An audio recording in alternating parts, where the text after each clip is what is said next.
place why. He was fairly polite, I guess. More palatable Anissa, than Biggs. certainly, certainly. Anissa went to the convent to research exorcisms. Cody rolled really well throughout that entire segment, if I recall correctly. Uh, and Anissa learned that the church wouldn't really be able to do this exorcism as it's kind of more of a faith thing, but Aang being extraordinarily faithful can be integrated as part of it.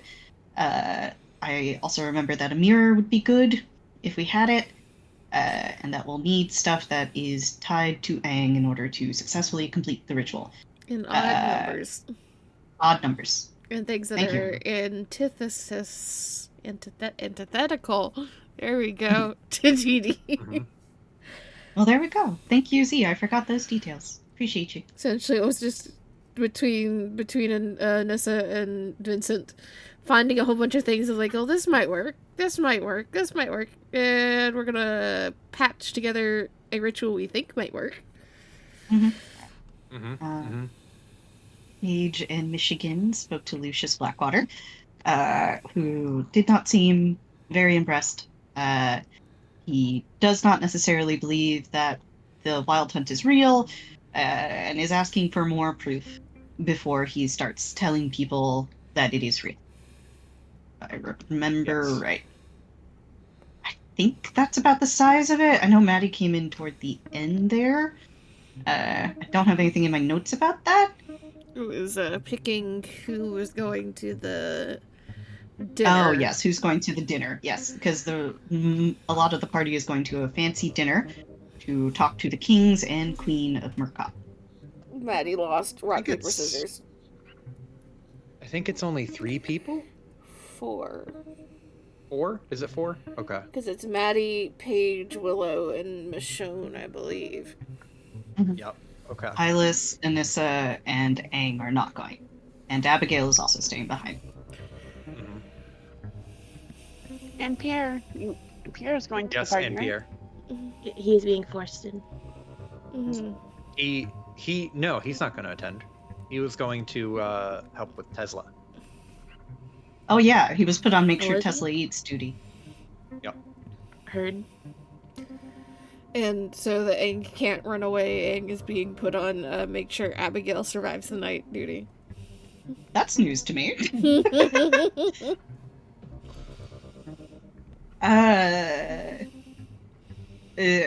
One can try to convince her of that. I don't know how she would feel about it in her current state. She would be worried. About Abigail? Or about being with Abigail? Being with Abigail. Oh. She also have to be in the same room. She just has to make sure that nothing sus gets in the building. Well, she can do that.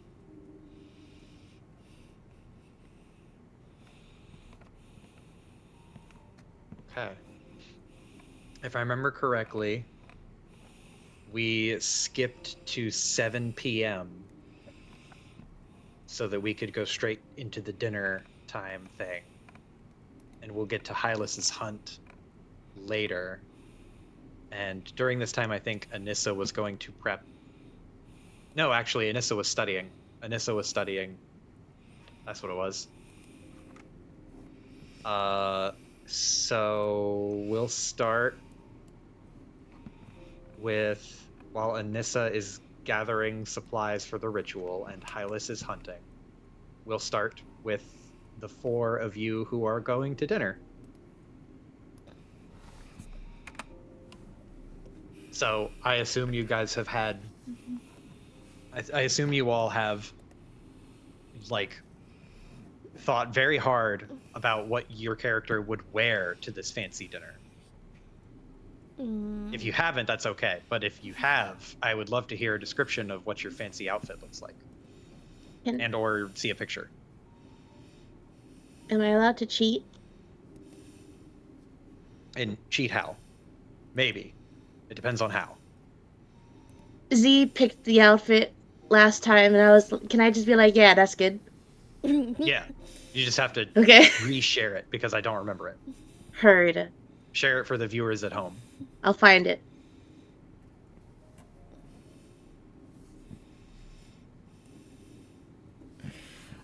And these outfits were like bought or put together that day, presumably. some combination therein. Because we also have the page magic. She can make them extra nice. And Willow Yes. technically has a appearance thing too that she can do to make it work better. Yes. Ah, I found.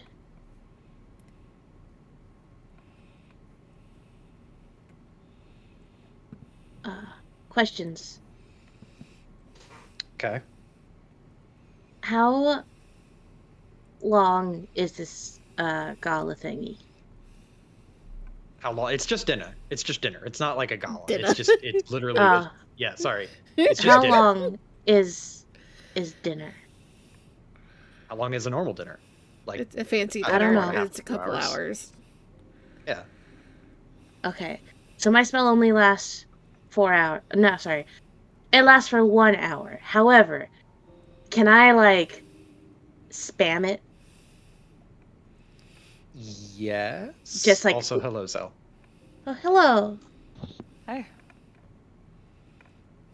You sound so calm, but your messages are so frantic.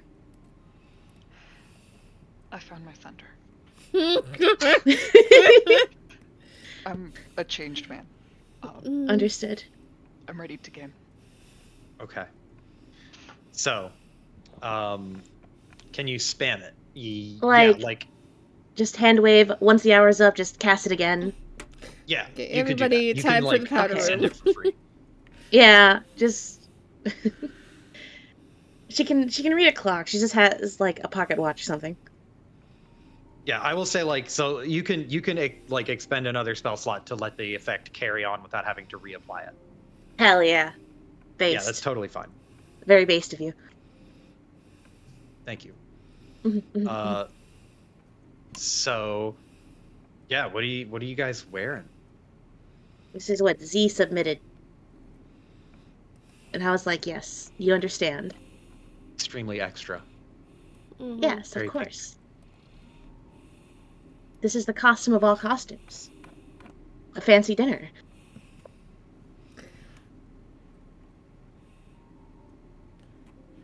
And she found something similar for Maddie somewhere up in the ways. It's orange and white and black. Yes. Good.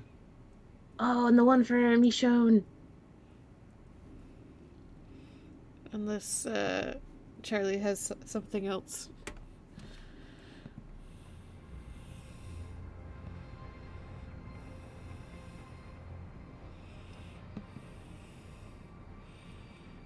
And then Okay.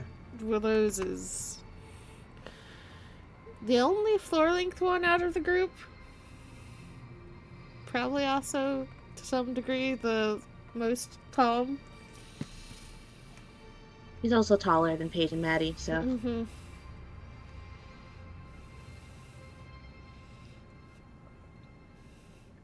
But it had to be in navy. They're all the appropriate colors: black and white for Michonne, orange and black for Maddie, pink and whatever for Paige, Mm-hmm. and then It's blue accurate. Pink and more pink.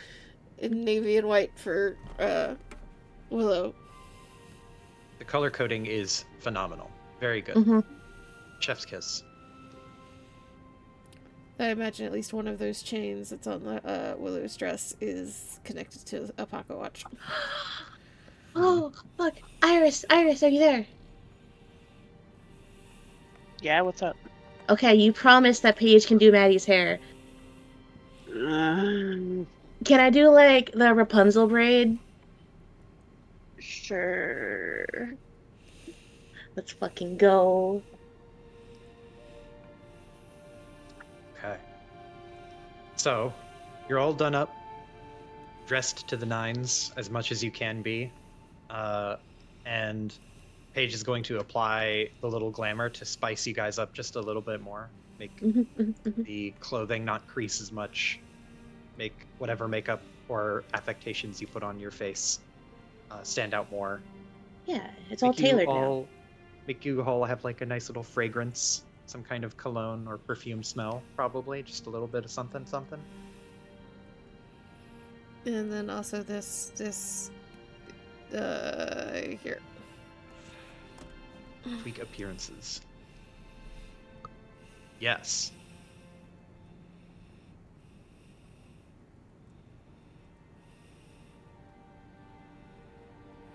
Let me double check this.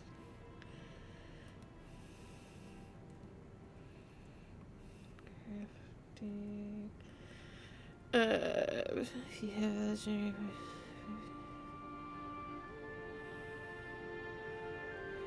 So this is a +2 for everybody for diplomacy and performance. Because I have expert, so I think that's master. No, master is master. What is it?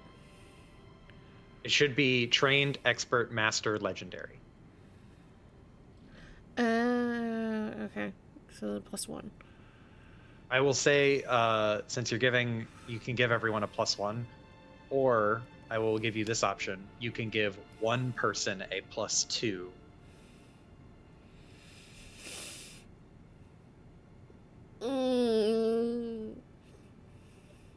You don't have to decide right now. Okay. You can decide like later on. Okay. But just something to keep in the back of your pocket. Cool. Thank you.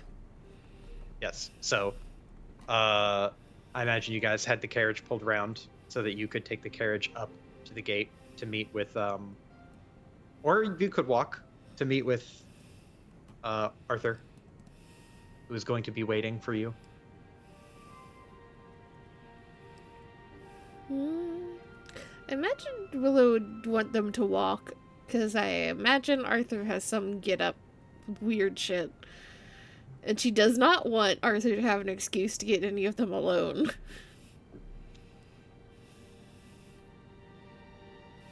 Okay. So you guys will stride up right on time.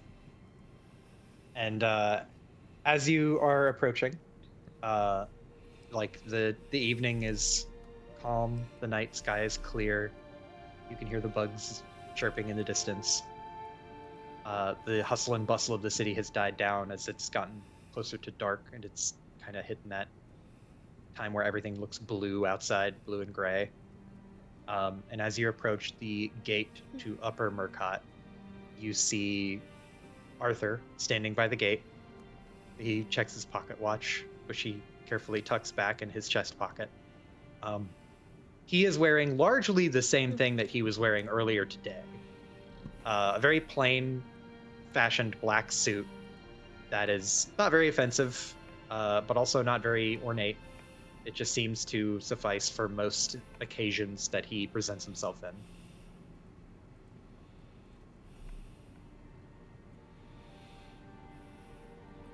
So we'll give a small wave as like they enter into line of sight.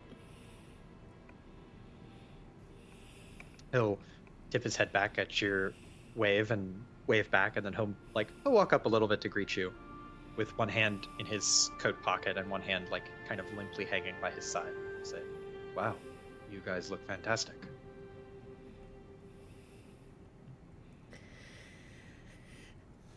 Well, I can't say that Delaunay's don't know how to address the occasion when we need to.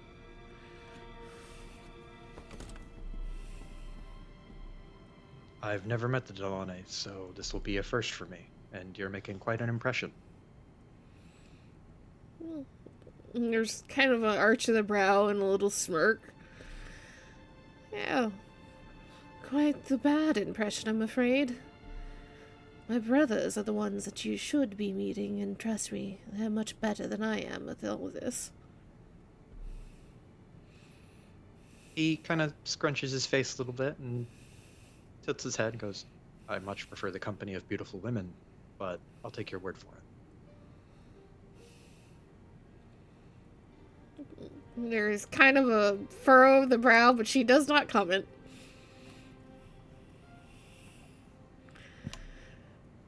He will offer his arm to either you or Paige.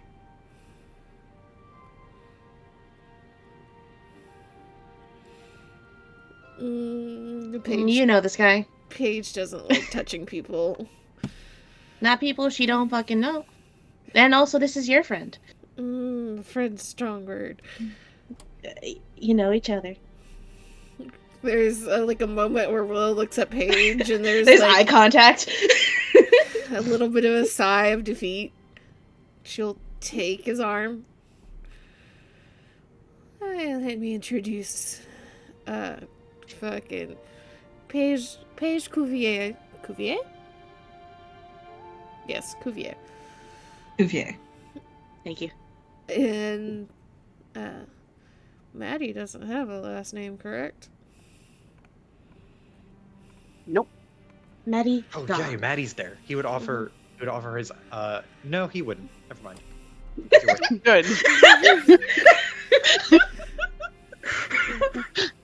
Let me introduce Miss Paige Cuvier Madigan, and this is Michonne given a last name?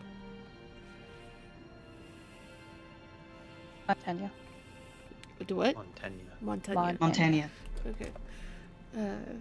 Mr. Michonne Montaigne. And do you introduce Madigan too? Yeah, she said Madigan. Oh, okay. Oh, okay. Sorry, I missed that one. He'll nod to all of you in response to each name. It's a pleasure to meet you. I'm Arthur Dixon. Arthur Dixon II, actually, but you can just call me Arthur. He is wanting to try and get the United States back up and running again. He kind of bashfully shrugs and just goes, I do have my ambitions, but that's work talk. And right now, we're in evening time. The workday is over, so we don't have to talk business. I feel like that's a question of how much history would your character know?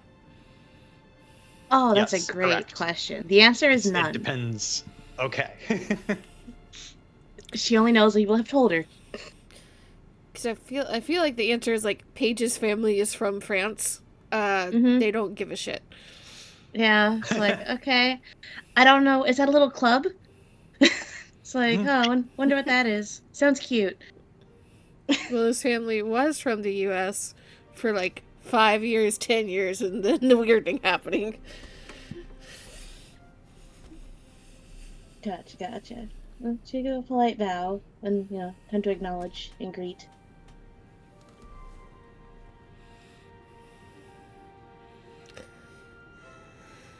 So why don't you show us all along the way, Mr. Arthur? Can't say that I've had the Happy to. pleasure to go up to the palace as of yet by myself. I would be happy to show you. There's plenty to see up there. It is quite the busy district. Let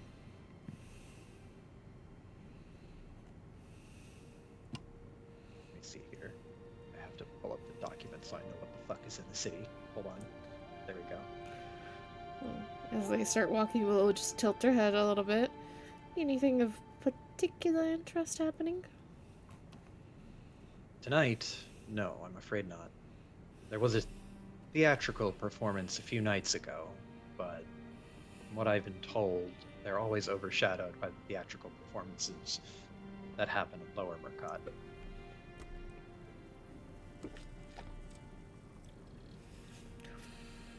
Kind of tilt her head towards Michonne.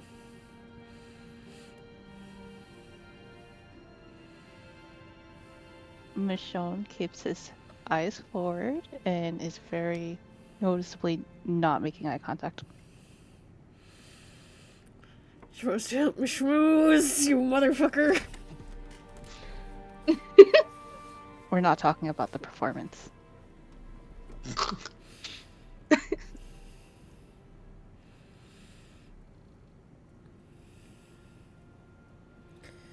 Well, I suppose that's a good thing overall. Give us plenty of time to talk over dinner.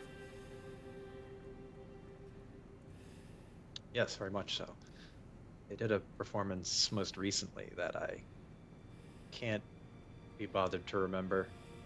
It was, from what I've been told, mediocre. But I think that's unusual.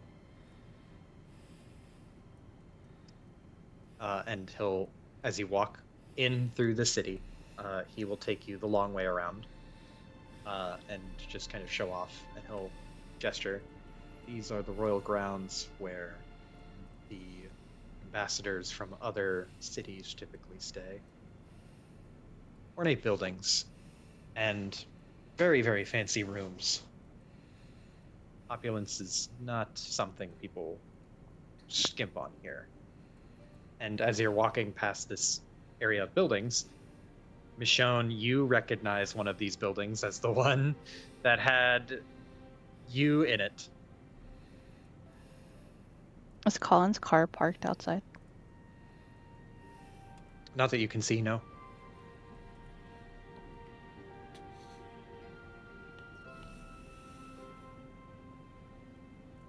But he continues. Arthur will continue showing off different places. He shows off from the bottom of the hill. He'll gesture up to the top where you can see the palace, which is where all official, governmental, and business matters take place. That is where you will be having dinner. And the ambassadors, he already showed you the ambassadors' hall, sorry. He'll show you the Hall of Justice for the judges. That is where the security and, like, basically the military and police force is. This giant square building that has, like, multiple rows of stairs going up it. It's very, it looks kind of like the Library of Congress, where it's this big plaza that opens up into this ornate, like, structure. The palace itself is encased in little water features and is, again, like, extraordinarily opulent. There's all of these fancy waterways and walkways that lead through, like, a partially aqueous garden. There are no doubt a lot of groundskeepers that have to work this area. He'll point out the Royal Academy, which is a private school that only those in Upper Murcott have access to. And this building is big. It has a rounded domed top. It looks as though there's some sort of observatory as a part of it. He'll swing around and show the Colosseum, which was deposited here by the Weirdning, but co-opted by the people who founded this city and turned into, like, a giant sporting arena. Similar to the one in Termarkt. And he'll swing around to the front and show off more of, like, the ornate artwork and statue work. A lot of it is kind of Greco-Roman with intermingled, I don't know, architecture shit, but ornate, like, Grecian style buildings and artwork with bits of traditional kind of old school Euro castle stuff thrown in the mix. But there's a big hill that you have to walk up to get all the way up to the castle grounds, or the palace grounds.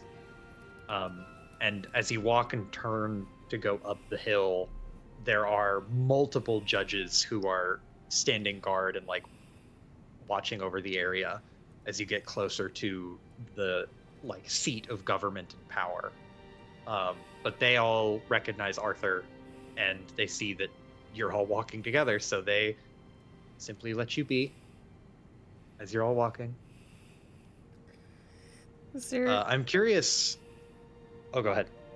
I was just about to say, as they're passing through all the judges and such, just out of blah blah blah English out of an abundance of caution. Can I do detect magic? Yeah, sure. As you're detecting magic, you would sense that there's no overt big source of it anywhere as you're just kind of meandering about. It seems mostly mundane. There are areas where you think there could be more, but it's not strong enough to tell. It could just be your senses playing tricks on you.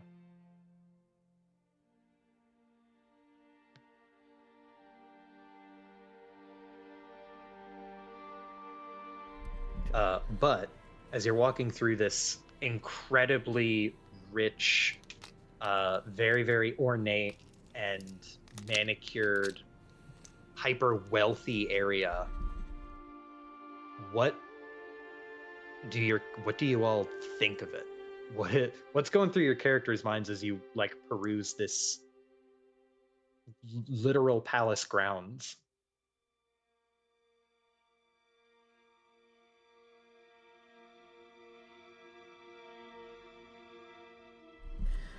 Correct me if I'm wrong, but I feel like Termark is a little bit more austere when it comes to things. So Willow's just like, this place is gaudy as fuck.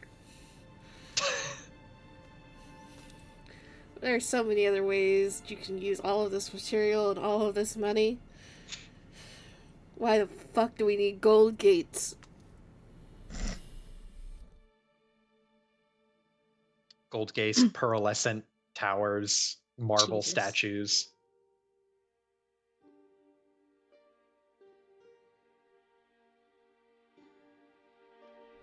Maddie is in a similar, like, has similar thoughts of like, what the fuck? This is all way over the top. Yeah. Fuck this place. Fuck all these people here. This Paige grew up very, very poor, so she's very, very salty.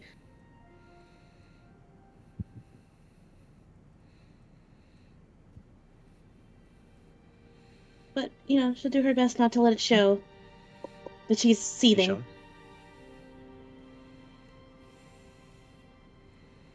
I think Michonne will lean down towards Paige. And are all rich people like this here? And not sure if Arthur is hanging back with them, but Michonne will very clearly mean like in this particular world. Paige.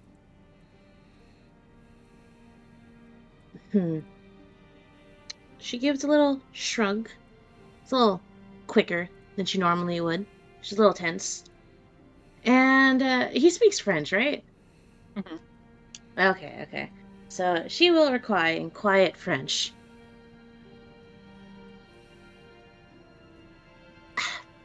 Probably. I don't know. I don't really associate with that many fortunate people.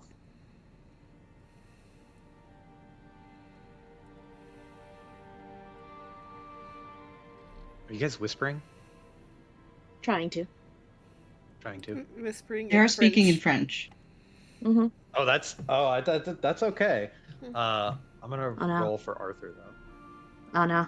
Don't tell me he speaks French. I say you're telling me that the American Fuck. over there, the Let's Make America Again, speaks Get the French. gang. Trust me. So his head will like tilt and he'll turn and say, "Oh, is that French?"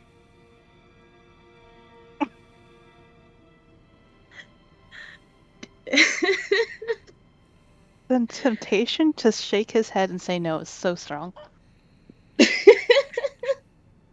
I mean, Jedi did make that one work really well. You could always hard pivot into Italian. Does Paige know Italian? She knows French. And half of English.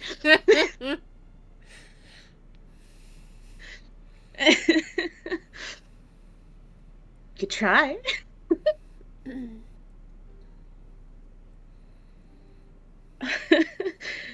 Oh fuck. Paige will turn at. Ah, fuck. We got caught. She'll give a smile and a little confused smile, and there's a little nod.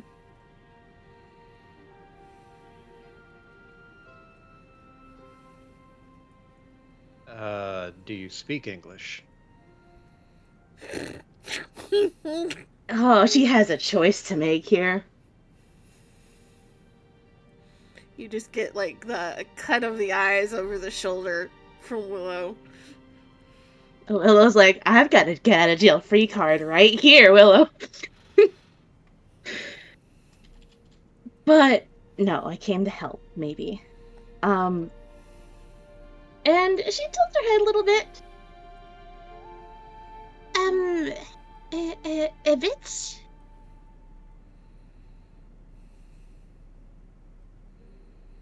Oh, I see.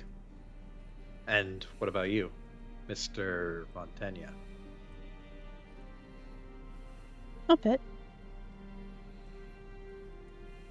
Oh, impressive. I don't speak anything myself. But I admire foreign languages. Yeah, you shall have to come to Termarkt at some point. We pride ourselves on having a wide variety of languages that are spoken and understood.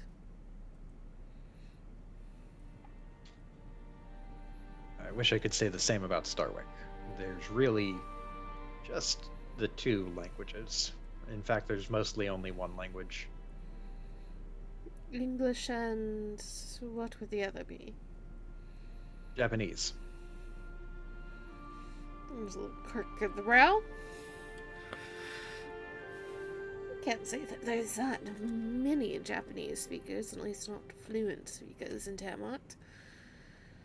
Be interesting to be presented with a challenge.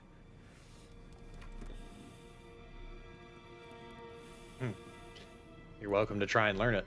I know that it is not something I can do.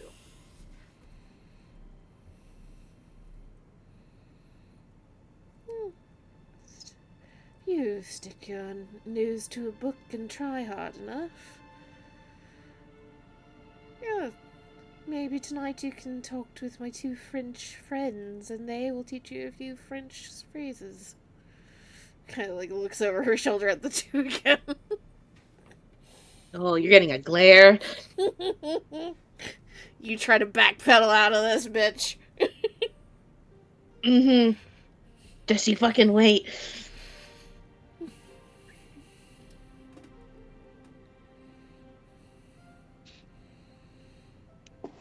So, over the course of the remaining bit of walk, Arthur will just kind of casually talk about like the city and just shoot the shit for a little bit longer.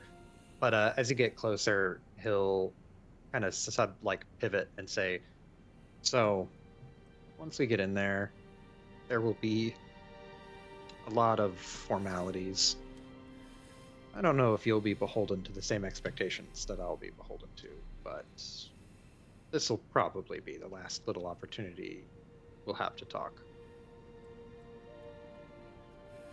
Did you have any questions about anything going in there?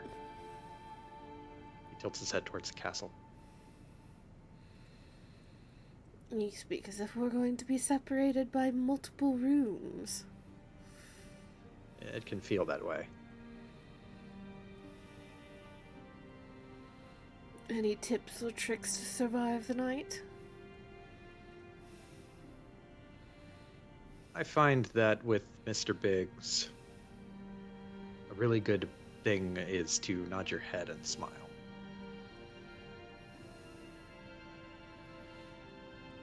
And the royals?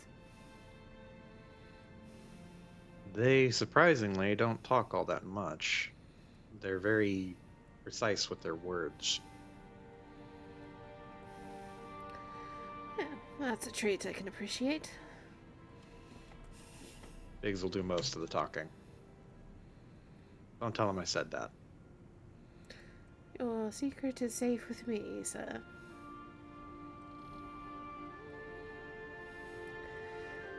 Besides, I have a sneaking suspicion that by the end of the night, the conversation is going to be wildly different than you assume. Tilts his head. Different how?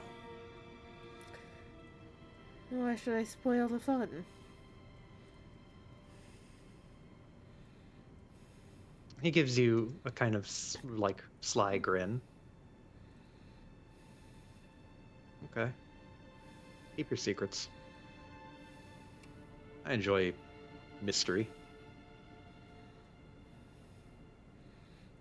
She'll give a little smile and a nod.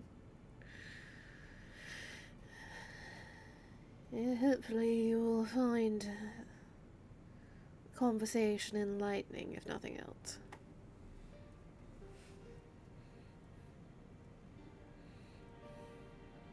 He gives you a curious look, but he won't say anything to that until leads you in, looking over his shoulder to make sure everyone is following.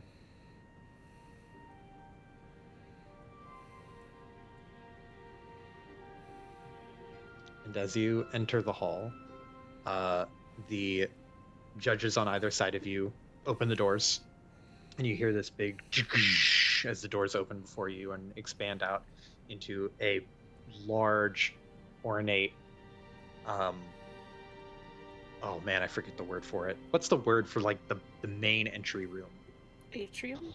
Foyer? Is it Foyer. foyer? Yes, this large, opulent foyer.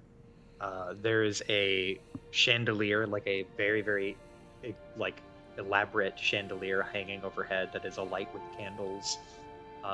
There are multiple candles tucked in every nook and cranny to shine a light on portraits that are hung up and like statues and busts, artwork. There are fresh flowers in all the vases. It is like tailor-made, like a Renaissance painting at like in terms of how it's not Renaissance painting. I don't know what I'm trying to say. It is this beautiful, opulent, ornate visage. And standing in the foyer, you see, of course, Biggs. He is chatting up some servant of some kind. And as he turns and sees you, the rest of you are greeted with Biggs. And I think he is literally twice the size of some of you. If Just not by more. virtue of, yeah, if not more. But Biggs is huge, yet again.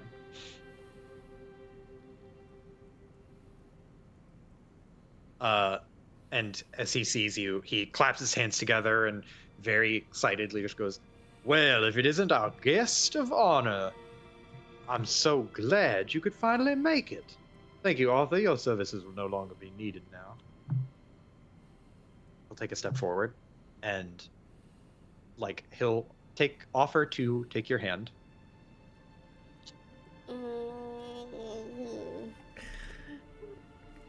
We'll I think just like give Arthur's arm a little pat and kind of like a thank you gesture. But then also turn to Biggs, consider for just a split second before offering her hand. It is good to see you again, Mr. Biggs.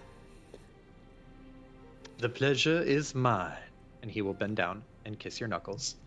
And he will like give you your hand back and turn to the others and say, "And who are all these fine people? Associates of yours? Workmates?"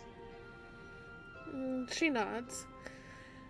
Associates and travel companions. Miss Paige Cuvier, a Mr. Michonne Montagna, and the Hunter Madigan. "A hunter? Impressive. So you must have a lot of experience in the wilderness, yes? A lot and then some. Well, if you don't mind me saying, you clean up real nice. He'll offer to take your hand. Maddie eye twitches a little at the you clean up really nice. But she'll give her hand, because I assume it's what's expected of her. He will also kiss your knuckles. She refrains from cringing. He'll turn to Paige and Michonne and start with Paige and say, "And you, young miss. Now, what is your name? Paige, was it? Miss Cuvier? She Sounds nods. French. There's a Am I little right? nod. Confirm? Ah, yes, monsieur. My name is Pesh Kovia. It is a pleasure to meet you. He puts a hand over his chest, like in this, like aghast way, and just goes, "A foreign dignitary in our presence. Why, miss, you do us a kindness." And he'll offer to take your hand now. Oh, yay. He has to bend, like, he has to basically get down on one knee to be eye level with you. Uh-huh. Okay. This is happening.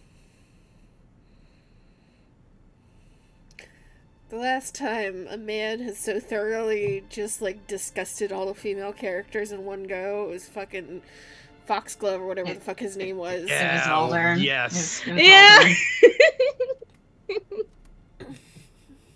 He hasn't said anything racist yet. Yet, Yeah. give it a minute. We do have a weirdling in our midst. Bring it.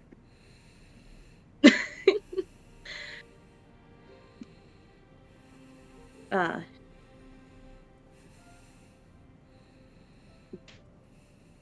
don't know if I said, but yeah, she'll have the greeting, the hand. She'll do her best to, like, shift towards Michonne slightly to, like, and he's next, you know? He more insistently holds out his hand. To Paige or Michonne? Mm-hmm. To Paige. Oh, yeah. She takes his hand.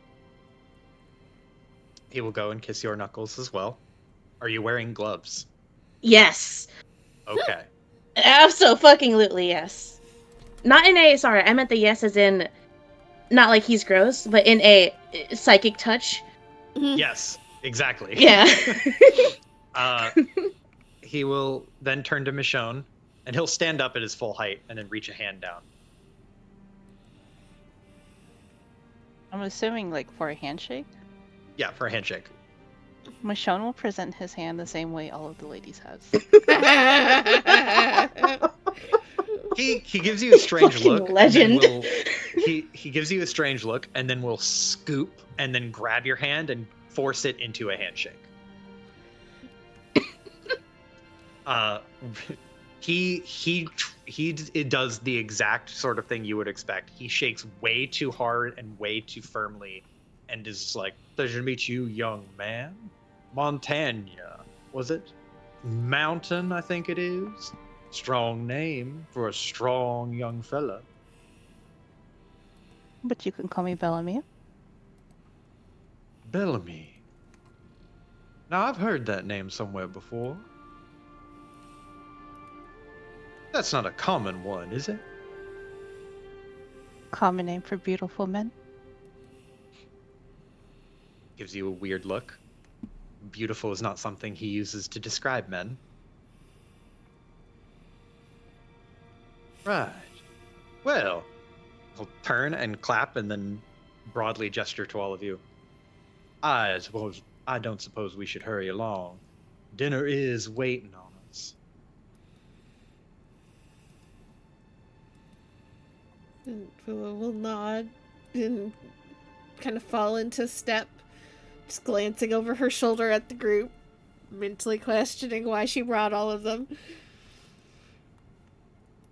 Yes, let's get to dinner. Interested in seeing what the nobles here decide is worth.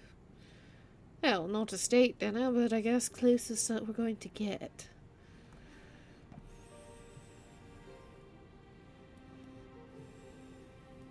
Shit, repeat that. Sorry.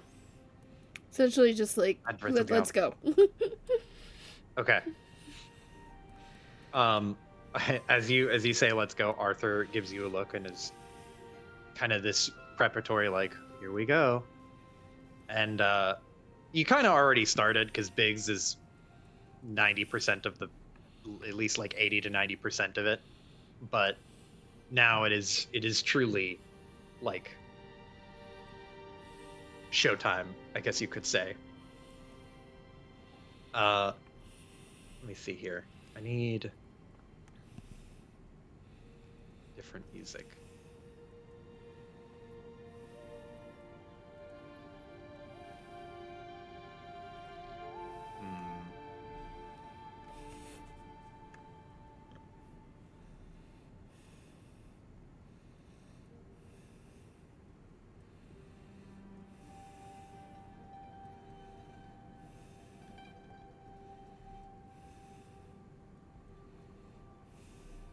Okay. So as you walk down a few halls, again greeted by large portraits and paintings, suits of armor that are stacked up and set out like knights on watch. It is just extravagant. Again, too rich for some of your blood. But as you walk down a long corridor and take a turn, it opens up another set of double doors, open up into a dining hall, which I have here. Whoa. And seated at the dining hall, if I could open up my portraits here, there are 3 people already seated, but as you enter, they all rise to greet you. Servants wait at the corners of the room, and of course, judges stand watch as always. But 3 people sit. Let me find their pictures. Hold, please.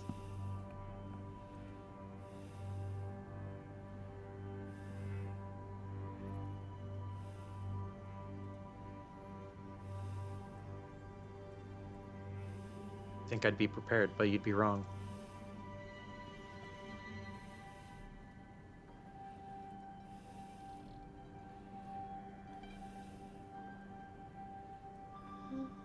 Nope. This one.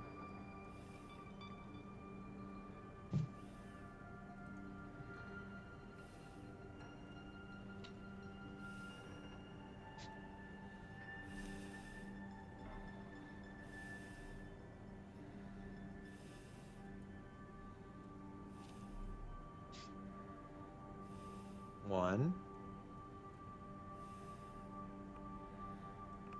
And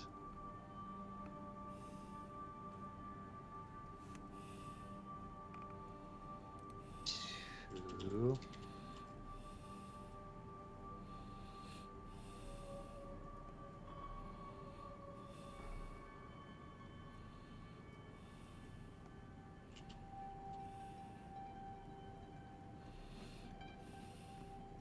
And Couple of crusty old bastards. oh yeah.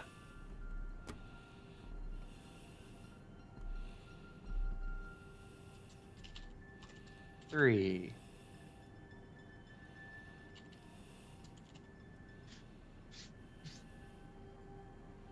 So you see an old man with a long white beard and thinning white hair with round spectacles. And he sits in a simple black suit with a long coat tail, like a tuxedo almost. Then you see beside him a similarly older-looking gentleman who's clean-shaven with thinning, receding white hair, but he wears much more like extravagant. God, I've been using the same words too much.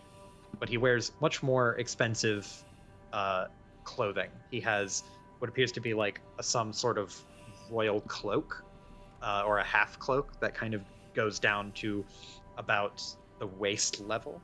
And he wears a more military style suit underneath. And he kind of holds himself a lot more rigidly with a tighter posture and has not a scowl, but pretty close to a scowl on his face. And then you see a young woman, young-ish woman, who wears a simple green day dress and has like red hair pulled back behind her ears, and she gives you a slight nod. And as you walk in, Biggs will turn and say, "Now, if I would have the pleasure of introducing you all, this is Willow Delaunay, the one I was telling you about, the Delaunay family. You know them, of course you do. And these are her compatriots. You can introduce yourselves." Willow will just kind of not do like a full curtsy, but just a very slight dip and a slight nod. Do thank you for allowing us to come and join you all for dinner. The long bearded man will speak first and say, "It was no trouble. We would love to have a guest for dinner. Especially one as esteemed as you."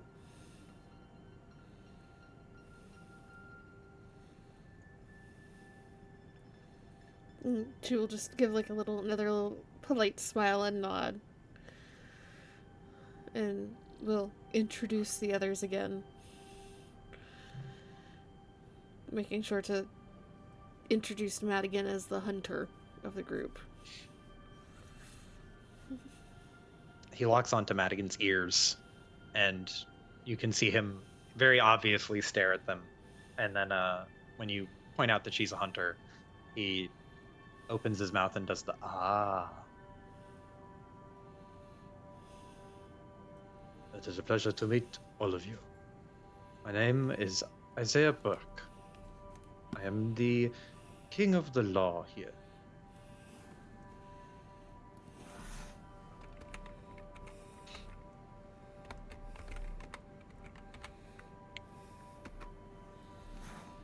Does Nothing? Willow have any idea how long, like, him and the other king have been kings? Since the founding of the city. Those two have been in power the entire time the city has existed. And Catherine's relatively new. Yes, in the past few years. Willow, as she's moving towards where she assumes her seat is going to be at the very least, she'll incline her head towards the others and just kind of casually spout that out.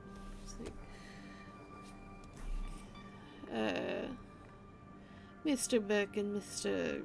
Königstein? Yes, Königstein. Have been kings in this city since its founding after the Weirdening. I don't think I've had the pleasure of, or at least my family's has had much pleasure with working with you as of yet, Miss Smith. She'll hold out a hand and go to gingerly, like, you know, the polite grip where you just kind of raise your hands together and not like a handshake. She'll go for one of those. We'll reciprocate. And she nods her head and says, "The pleasure is mine. I've heard good things about the Delaunay family. Industrious and clever.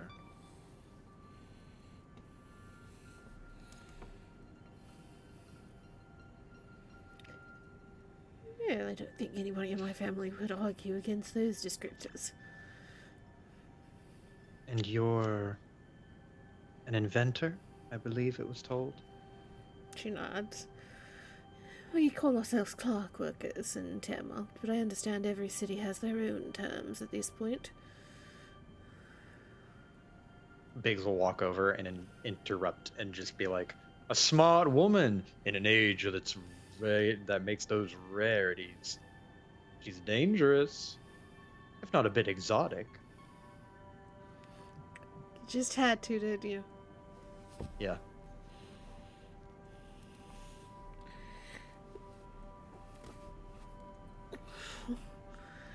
I'll kind of glance over to him. There's not really a strong expression. And then she'll look back to the queen and see how she responds to that. She seems completely unfazed. Sure, she has this calm face about her. She is looking at you and not him, and she does not. It like washes off of her. She seems immune to it. Okay. She'll gesture to the table and say, if you'd like to take a seat, we have wine. I'd love to talk with you about your family and come to get to know you.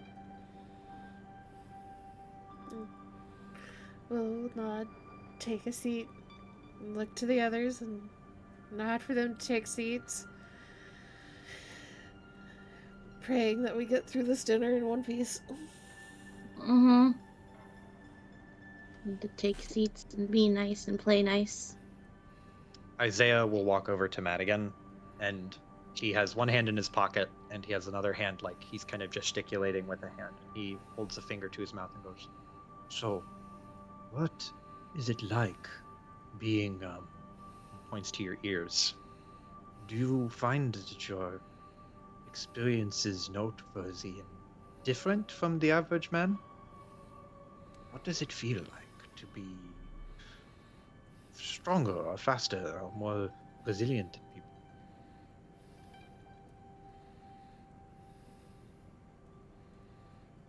Maddie looks at him and just kind of gives her signature grin. It's like, well, it's pretty normal for me. I'm a bit stronger and faster, but that just makes me better in a fight. And how often do you fight? Is that a common occurrence for the hunters? Yeah, I mean, like every mission involves it usually. Incredible. You will have to regale me with some of your exploits. I'm very curious. Maddie glances at Willow, like, is this okay? We'll just give a little nod. It's like, oh, you're not, stepping out of line here. He's asking. Okay. I'm sure he's not gonna ask anything weirder than I've already asked. Maddie is trying her very best to just be quiet and not say anything and be small, which is very un-Maddie like. Just don't break anything while you're telling your stories. But yeah, she'll look at him and grin even bigger. It's like, yeah, sure. I mean, I could tell you about this one thing we dealt with like a week ago. She'll start talking about the spider, not spider things, the tree things that we dealt with the venom and stuff. Yeah. Yeah. Burke is just listening and astounded, like impressed by any little thing you say. He like, as you're telling him about this, he's not taking notes, but you get the impression you are making a strong impression on him. He is very much trying to hanging on every word that you say about like your crazy life as a hunter. She'll, after telling like a story or so, she'll kind of tilt her head a bit and be like, "Do you guys not have hunters here?" No, of course not. We have the judges for that. They do all of the hard work. They deal with the outside threats too. That they do. They keep us safe. We fund them very well, and they do their best to ensure the city is kept safe. They would fall How- under Ulfric, right? They do. They fall under Ulfric. Ulfric has not said a word. He has just been watching everyone and looking occasionally down into his glass of wine. Or goblet, sorry. Not glass, goblet.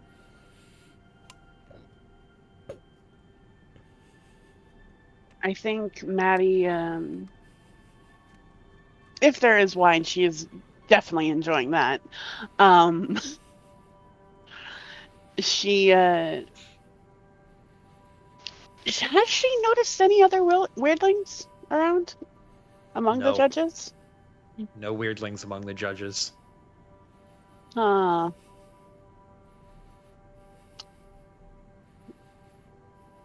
you guys have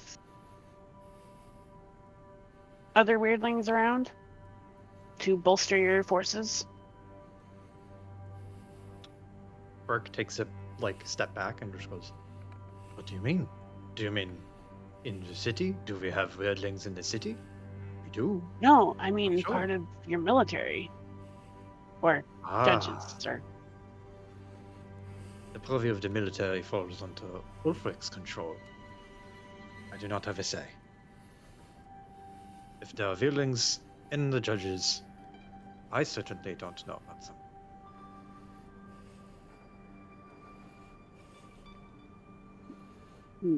Do I push it?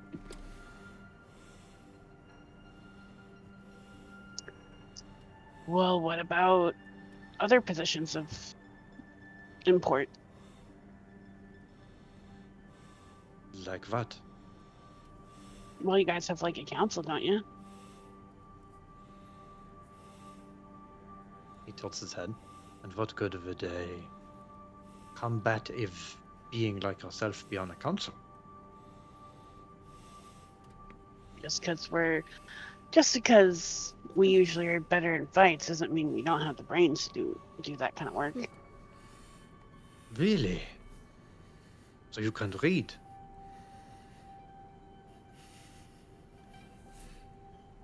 I twitch. I think in the conversation that Willow is having on the side, like there's just a brief pause and a little cough. She raises a napkin to cover her mouth and cough, both to keep herself from saying anything and also hopefully to cut into Maddie's attention. It's huge. Go ahead. Because part of me is thinking she was paying a lot of attention to Willow to be okay, am I doing this right? Is this good? Is this okay? But I also feel like she's gotten really comfortable with this guy. Oh no. Coin flip. Yep, I'm gonna roll it. Do it. Evens. She says something. Odds. She hears Willow.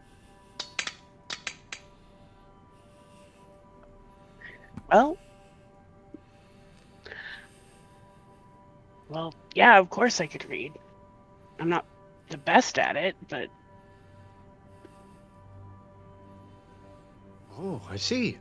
That is very impressive for one of your nature, then. He says kind of like a question.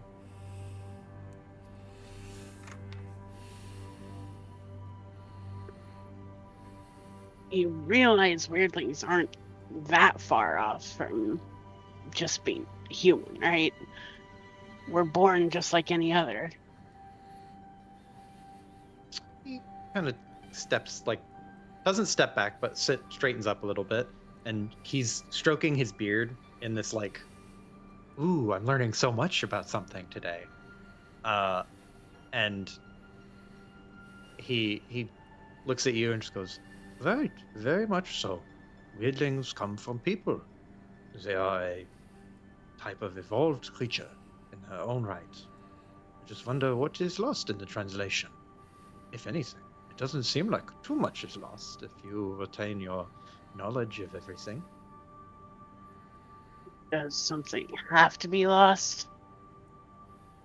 I imagine something must be given up. I mean, you are losing part of your humanity, aren't you?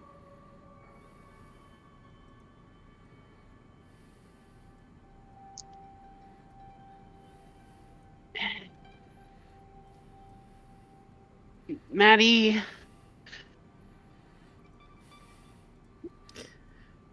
Do you want Willow to cut in? yeah, please. Please. I think like Willow has like trailed off, is listening to like the last one or two back and forths, and just clear her throat a little bit and shake her head as like attention is turned towards her. I can assure you that there is nothing truly lost in all of it. I've done rather extensive research on wieldlings in Tamark amongst the hunters. And I can also assure you that a great many of them have all of the mental faculties of a human. If not more so, I know several weirdlings that are doctors at this point. He seems like intrigued and surprised. Biggs cuts in and says, "Now listen to the young woman, Mr. Burke. She speaks the truth. Now weirdlings, they come in all sorts of shapes and sizes, but they retain a sharp mind, at least most of the time." And I find that the ones that you would argue have lost their humanity have not lost it by nature, but lost it by nurture.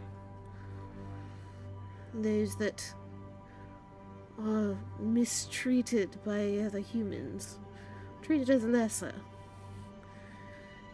Even a human will act as an animal, if not treated as such.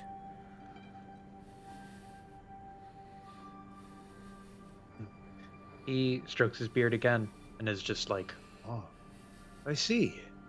If I may ask, have I offended you?" To Madigan.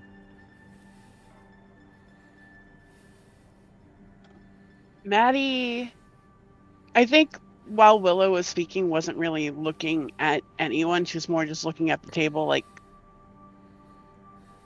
just trying, like in her own head a little bit. And she, it was Burke, right? That's his name? Yes, Burke. Yeah, at Burke's response, she forces a smile and says, "No, it's good to be curious and to learn more. Not everyone is as interested in weirdlings."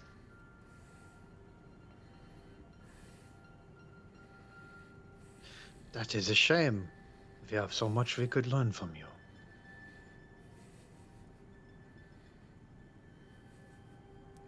And they have a great deal to contribute to society as well.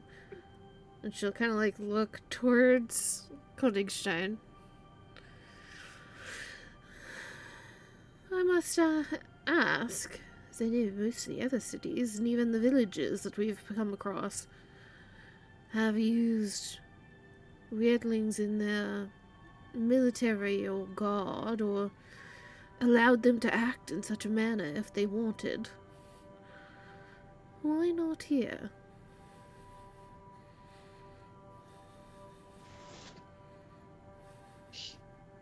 You can roll me a diplomacy check, Okay. since you're talking to Ulfric. Be clear, she is not being like accusatory with it. She's like, it's genuine curiosity. Yeah.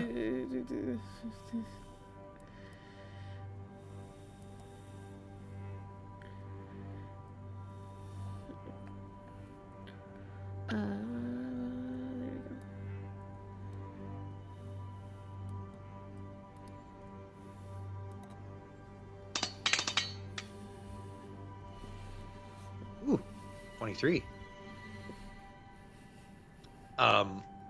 Königstein sips his drink and will like click his teeth and then look over to you, Willow, and say, "We are not at liberty to discuss all such matters, but we do make use of weirdlings from time to time. They are an indispensable resource that we would be foolish not to use, especially the willing ones."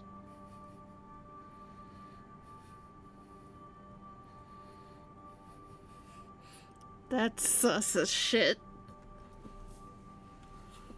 Yeah. Maybe we should have Aang eat them all. Except Catherine. She's cool. Hey, can we just go back and get our friend for a second? She's not a weirdling. It's fine. You know, I'll be right back. I have someone I want y'all to meet. Put up the bat signal. There's not anything that's like insight in this. It's just perception. Can Perception I, to suss out. can I perceive? Yeah, you can perceive. You can roll perception if you're trying to suss out the vibes. Yeah, because that would put Sus. Maddie on edge too. I don't know if you need to suss those vibes out. They're already sus. I don't know. There's also that. Yeah, we've like the other three we have to deal with in this room have been pretty straightforward. It's like racist grandpa, it's mild-mannered lady, and then it's fucking foghorn leghorn in a suit. I'm almost afraid to try and use my psychic stuff here because I don't know if I want to touch any of that. I think I fully expect Paige to have to use that, but I feel like we have to figure out who is the most important target, because I also feel like Paige is going to be brain fried. Oh yeah. Mm.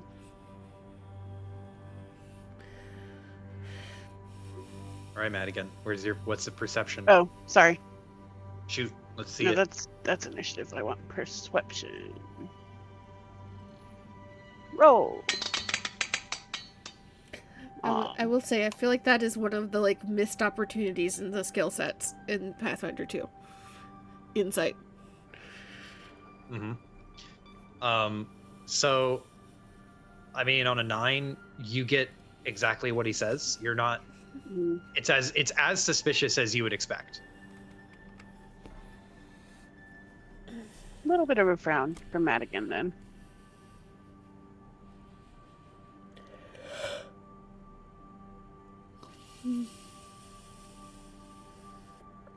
Oh no.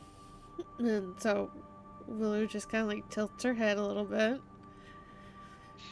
So I would assume used in times of crisis in Mercott, or close enough. So I certainly haven't seen any tails or ears poking out of any of the judge armor as we've walked through the city.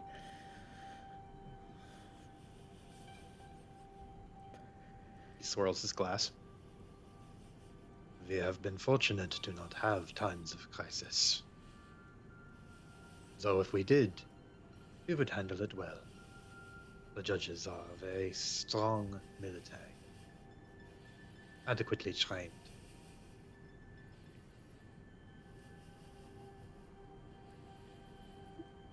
There's Biggs so cuts many in. things to be said about that. Biggs cuts in and says, "Why, I can't help but agree. They have been very helpful young strapping lads." Maddie scoffs in her drink. Their heads turn towards you, but nobody says anything. They just look at you. Sorry, went down the wrong way.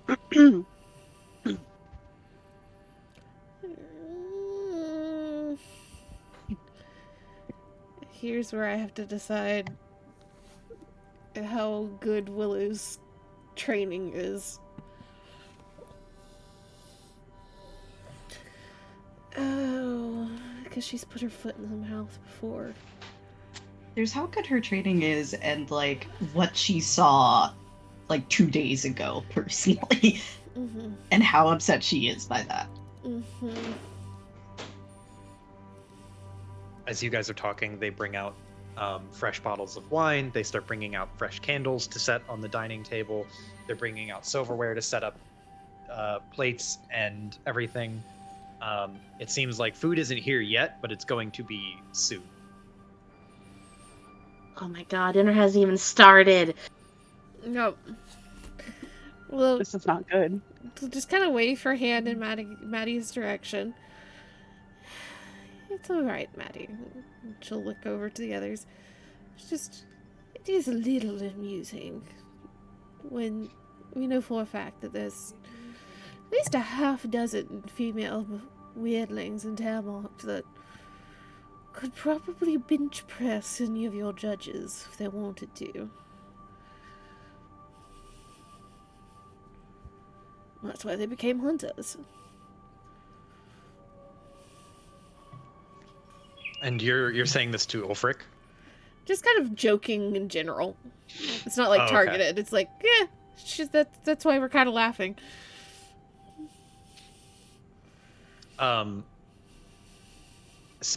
Queen Smith says, "We do respect their capabilities, and the fact that they're good human beings too. I marvel at their capabilities. I'm sure Madigan here has it's capable of many feats of strength that would make most men balk."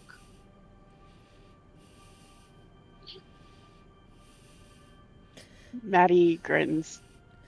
Well, now you're going to get her head swallowed. I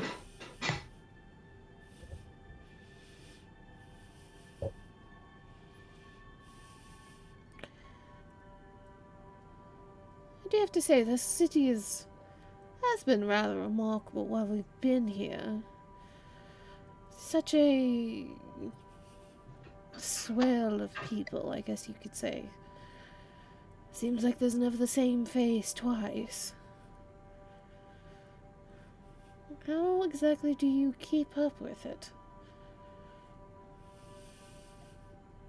I have I have assistants who go through the markets on a regular basis to collect the word from the workers of the city. I try to keep my ear to the ground at all times. What good is ruling if you don't know what your subjects believe and think and feel on a day-to-day basis? Burke will jump in and be like, "Rule and order is known. It is not something casual that you have to re-up. If you are a ruler, you are a ruler. That is how it works."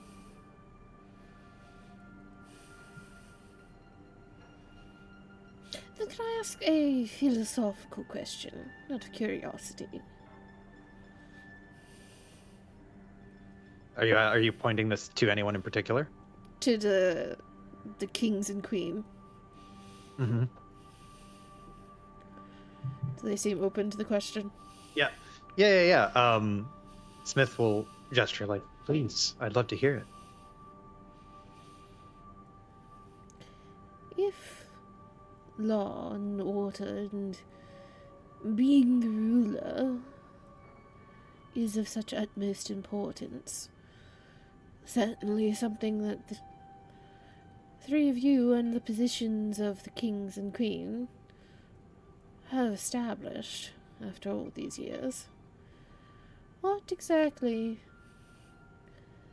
is the main priority of a ruler then? Priority of a ruler is to the people. That is what all government should be striving to do. The government is meant to support its civilians, its members. Burke will shake his head and scoff, like, "Government is as good as its people are to it. The people need to understand that those who govern govern because they are capable of. It is a give and take. The governed consent to the governorship. Hold on one second.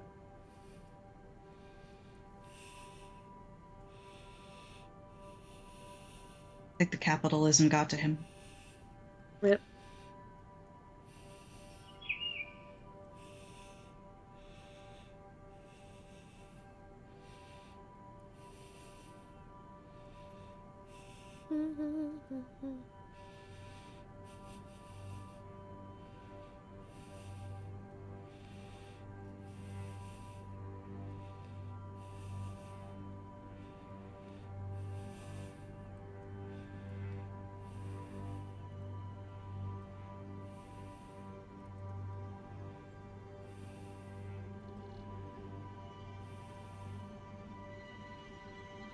Okay, sorry. You're good. Where was I? Burke. Burke was saying, the governed consent to being so by those who are in the ruling class. Those in the ruling class must keep the people in line. That is what we do.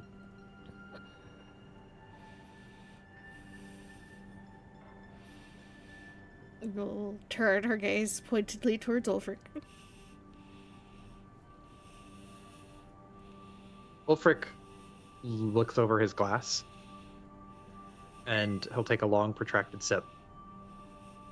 And then he will click his tongue again and say,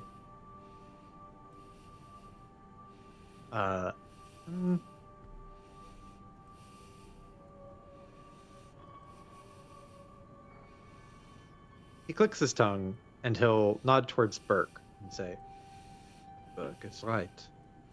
We govern because we are ordained to. We are kings, after all. That is what we do.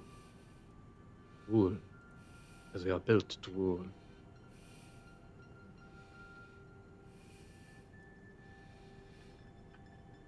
Willow's gonna cut her gaze towards Biggs. See how he's reacting to that. Biggs is nodding, very understandingly. Okay. It's my turn to try perception, see if there's anything hidden, because I feel like that would be something Biggs would not like. Mm-hmm. Oh, this one.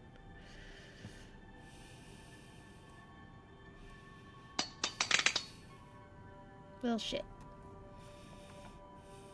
Biggs is showing deference to them. So he's like definitely he's specifically showing deference to Ulfric.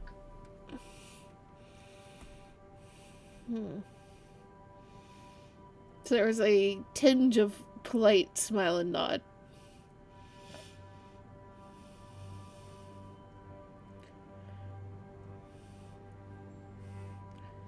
I'll kind of sit back in her chair. She's drunk a little bit of her wine, but I feel like she has not touched it as much as the others have. Mm-hmm. And she'll just kind of tilts her head and will give a little nod, and like she's kind of stewing on what was said.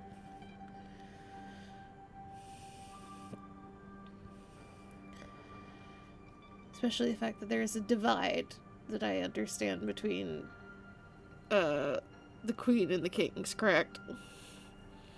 Yes.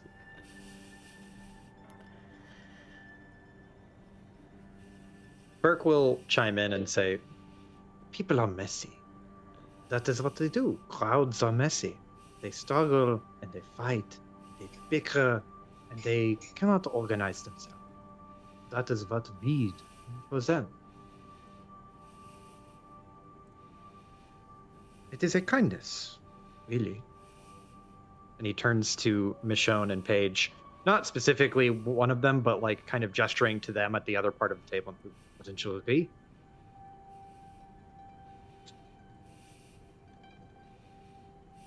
He's saying that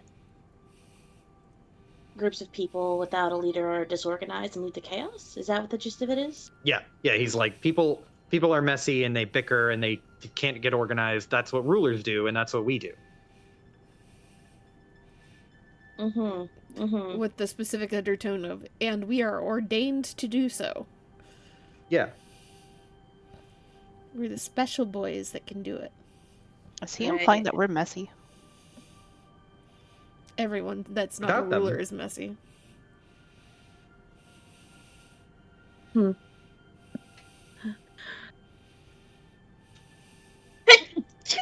Bessie. Bless you. Ah, thank you, thank you. We want them to like us, right?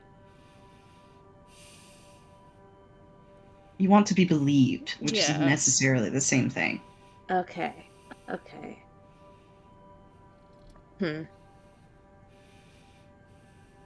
It's just kind of Right, straddling the line between getting them to not mind you and also getting them to understand that you're not going to just roll over, too.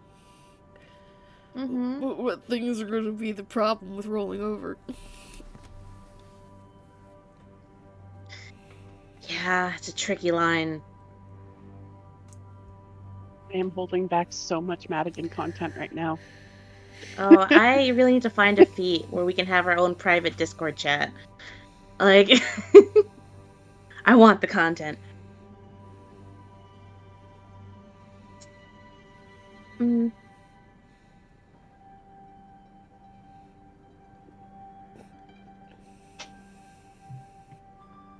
Michonne will shrug. I suppose. That is why we, or I guess I, have been following around Willow. Burke gestures to you and then gestures to Willow as if to say, like, yeah, there you go. She is a leader.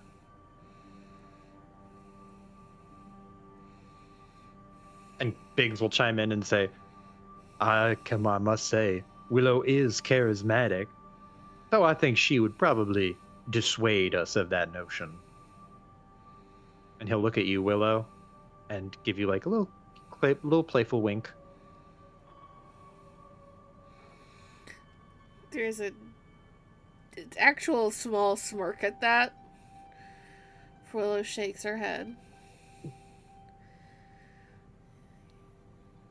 I think that there might be some that have a strength in leadership, yes.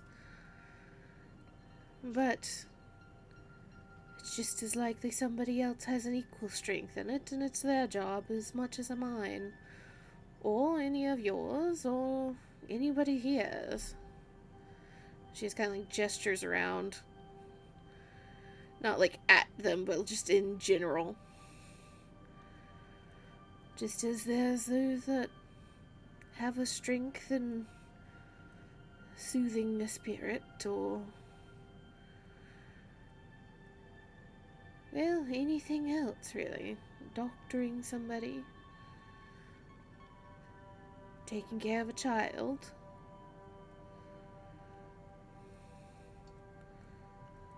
And those are natural aptitudes.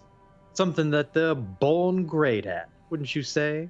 Someone is a born leader. We've heard the phrase. Hardly. Kid eyebrows go up. Yeah, you just said that I was a leader, yes? I'm only a Are you leader not? because my... Yeah, if you want to call me a leader, it's only because my parents taught me how to.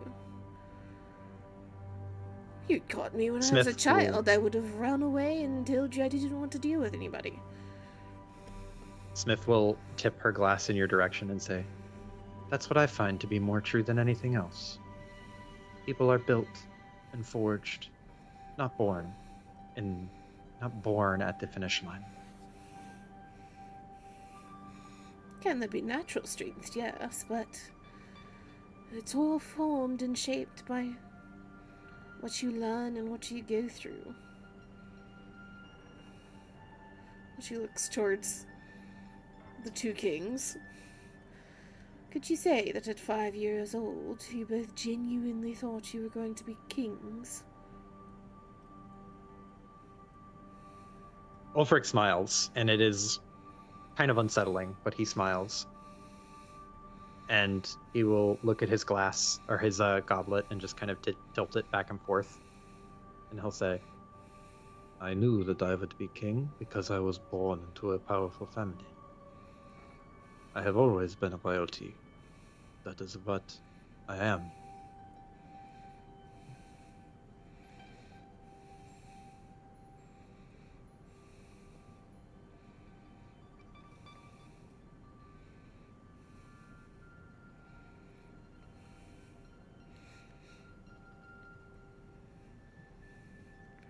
She'll tilt her head a little bit.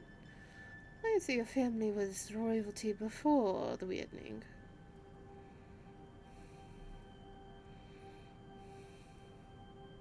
He looks at you and then will take a sip and nod. Yes. Mine and Burke both. We were royal before the Weirdening happened. And now we're here. We were destined for this life. So much so that the world could upend itself and we would still be here. And he points down on the table like he's pointing to the ground. Destiny catches up with us everyone eventually. Our destiny was to rule. And so here we are. And he gestures broadly at the room. Ruling. Well, you won't have to wait long to test that theory. Ready. All the heads turn to you. And what does that mean, young woman?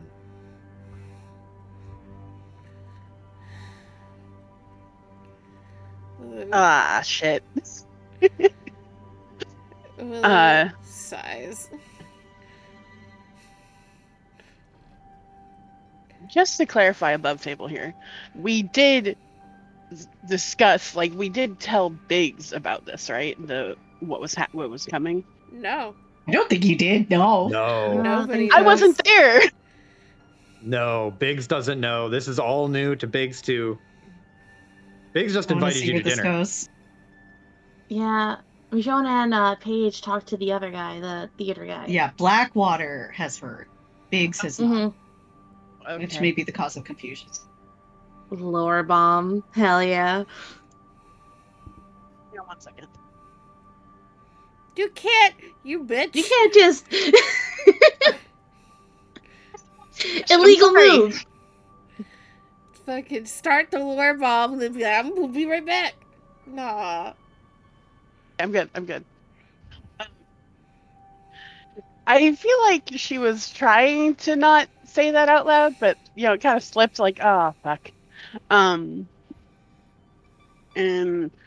she kind of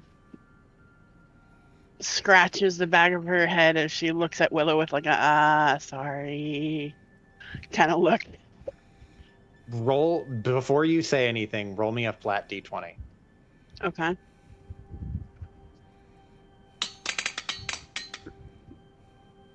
Eh? Pretty even. Okay. Above So average. as everyone is staring at you, waiting for you to say something, and like you can get out a handful of words before dinner shows up. Okay. She'll say, well, there's a threat coming to the city, a major one, and we wanted to warn you about it.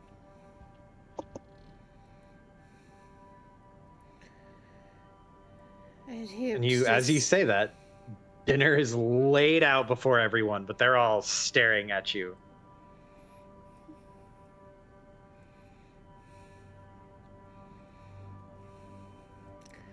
I had hoped to save it for a little later in our conversations, but it is part of the reason why I brought Madigan with me to this conversation. I mean, we don't have a lot of time. What are you talking about? Do you know of a military that intends to move against the city? Not a military. Might as well be. We have it under good authority that there is a massing of creatures in the woods. Creatures of the inhuman and non-mundane kind that are likely to sweep towards Murcott. Smith reaches forward and puts a hand on your leg, Willow, as if to touch your touching your knee to get your attention, and will say, "Are you sure about this? You have a good source of this information." And she nods. To be quite frank, we ran into quite a few creatures on our way from Termark to here. Several of them of the fey-blooded kind. Those that cannot tell lies. This is one of those sources.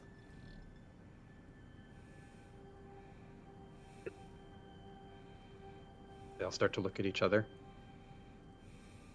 Now, I need a diplomacy check from Willow. Madigan can assist. Yay. She'll assist by asking if they've heard of the Wild Hunt. Okay. So go ahead and roll your check to assist. What do I roll? It would be diplomacy or hunting lore. Okay. If you do diplomacy, you get a +1. I wouldn't suggest diplomacy. Okay, I was just putting it out there. Yeah. Mm-hmm. I'm gonna do hunter's lore. Okay.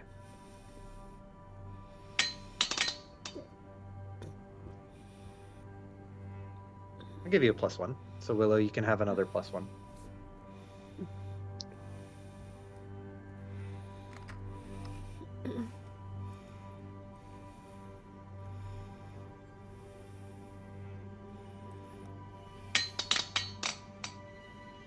Hey, Hey. shit. I Oh, thought let's that was go. a 1 for a second there. My god.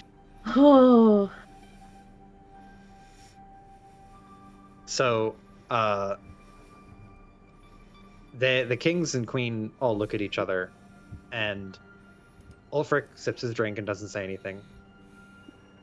Burke will look to you, Willow, and say, "Your source was also a fae. How can we trust their words? Do we know, more than just the fact that they cannot speak lies? Is that all we know about them? we'll shake her head. They are tricksy creatures."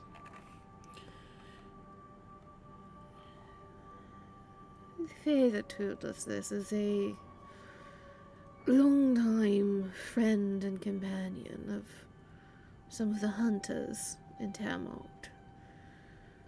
Long enough that they all implicitly trust her. And if that long of a relationship doesn't carry enough weight, then I'm not sure what does. Hunters are, and she looks towards Maddie, distrustful by a fault quite often. Yeah.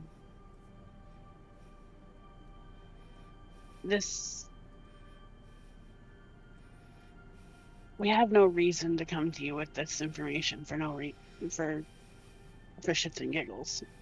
I mean, she puts her hand to her mouth like, "Oh, I cursed." Yeah, Burke at least balks at that, whoa. And Smith puts her hand to her mouth like, "Oh, such crass language." Ulfric doesn't seem fazed.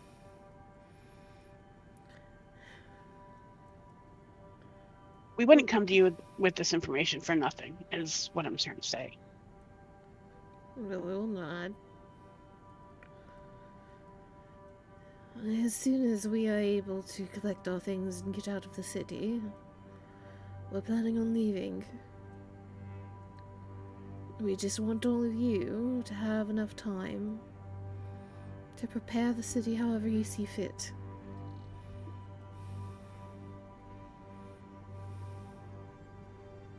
And if you don't have business here, and she looks towards Biggs, have a chance to get out ahead of it. Oh, my dear, I have business everywhere. But I can't help but feel incredulous about this. The word of a fae about other fae. And I understand that they can't lie or what have you, and that your hunters trust them and all this good nonsense, but what kind of fae army is there? I never said an army. It's a gathering drawn by some sort of magic. I'm not quite sure what it is. It's too arcane for my knowledge. But one that whips them into enough of a frenzy that they become a problem.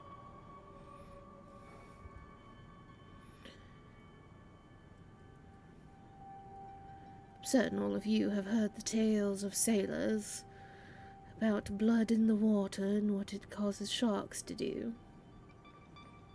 I imagine it's something similar. On a bigger magnitude.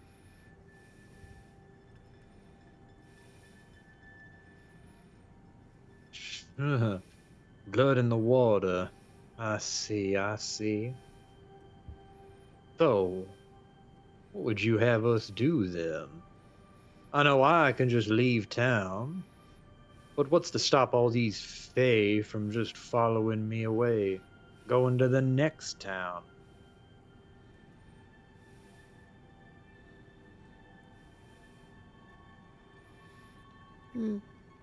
Shakes her head. That I'd honestly have no answer to. As I said, we only wanted to pass along the warning so that everyone could prepare as best they thought they could.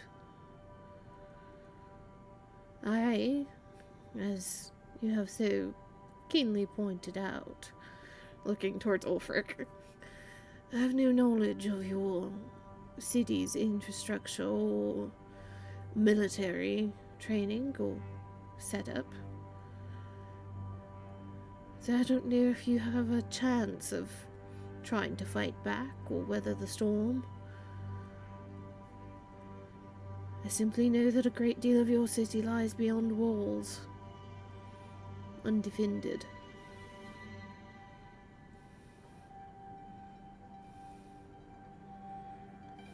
Well, I don't think there's any change in that now, is there?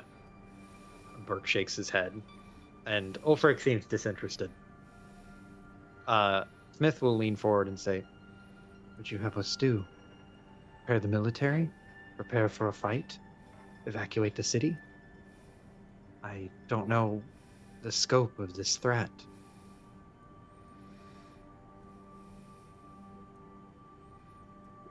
Any all.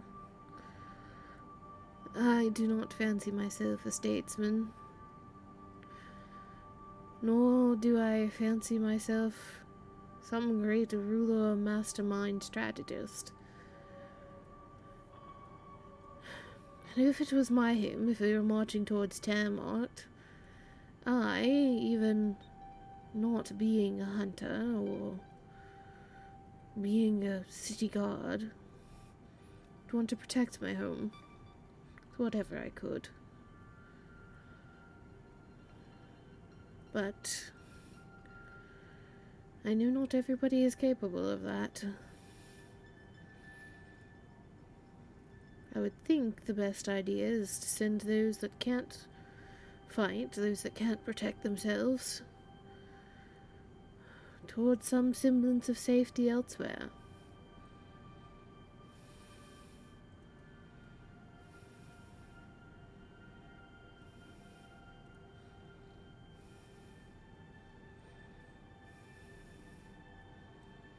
Smith looks at Burke, and Burke looks back at Smith. Arthur in the corner has been, like, just kind of observing this whole conversation. And he'll lean over and bump an elbow into your side, Michonne, and say, "Is this true? This whole Bay thing?"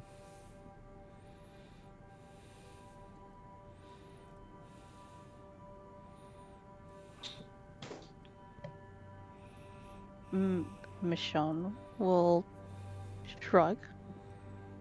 I've not seen it for myself, and I don't care to find out.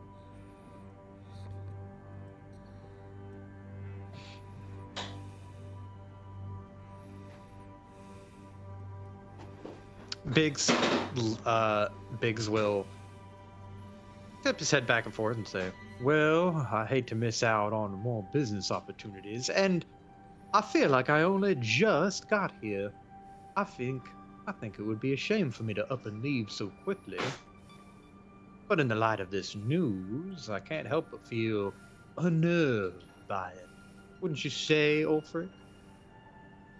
Ulfric sips his glass, or his goblet, and he just shrugs.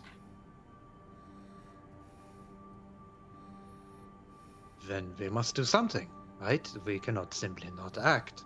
If there's danger to be had, and this is to be believed, they have come all this way to speak with us. What would we do? What can we do?" Ulfric simply shakes his head. "There's nothing to do. We have our military. We have our defenses. We will not evacuate. We will simply endure."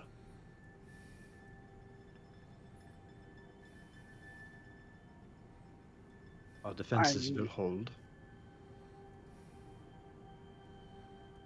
They have always held.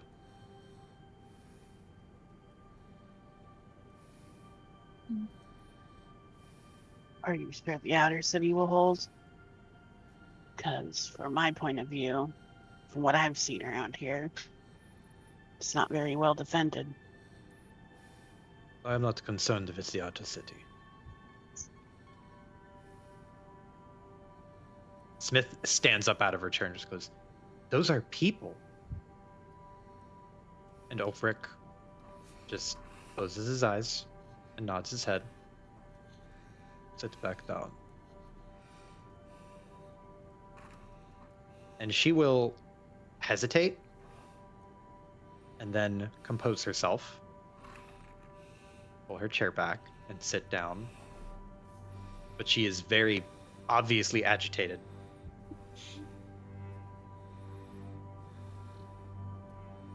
Ulfric will sit himself upright and stand up, or not stand up, sit up more straight. "We cannot evacuate the city. It is more dangerous outside the walls. We will not abandon our defenses. We have built this city to endure. To those outside the walls," he shrugs, "they will have to decide for themselves if they want to flee or not. It is not my concern what the sheep do."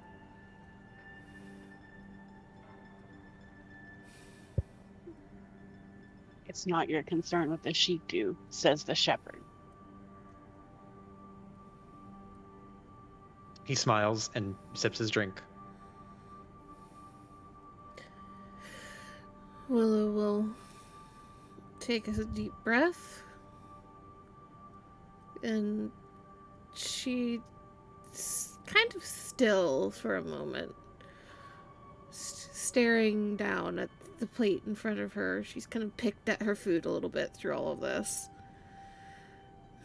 and will look towards Smith. "If it's to be left up to them, then might I suggest making a clear announcement of the danger? If they want to flee, then they can. If they want to stay, they can. The road to Termark is not easy, nor will I claim it is completely safe, but it is better than being caught between a mass of frenzied fae and a wall. And for those that do not want to go to Termark, they can at least head that direction and then turn up towards Starwick. And she looks towards Biggs. I imagine your city has just as much space as Termark does. I mean, tips his head back and forth and goes, "We have quite a bit of room, depending on where you go. Might have to squeeze in some in the poorer parts, but there is room to be had there."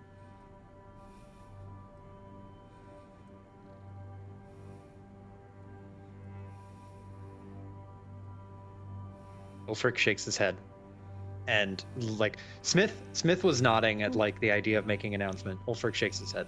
There will be no announcement. You control labor. I control the police. That means I control the citizen. If you alert them, there will be a panic. If we don't alert them, there will be death. Then there will be death. The judges will do their job. They will defend as they are intended to. Smith is frustrated, but she looks to you, Willow, and says, "How bad is it going to be? Do you know?" Willow will kind of sit back. I knew that none of you truly know me here, but you all have met inventors, have met those that like to call themselves well-taught and well-trained. There's nothing I like less than to admit that I don't know. And in this case, I don't know. Not truly. And that is simply because what is coming, from what I understand, something that to humans is simply a myth and has not occurred, at least to our knowledge, since the Weirdning began. If it has, then there wasn't any survivors left to tell the tale. And I think that, in and of itself, is a chilling enough thought.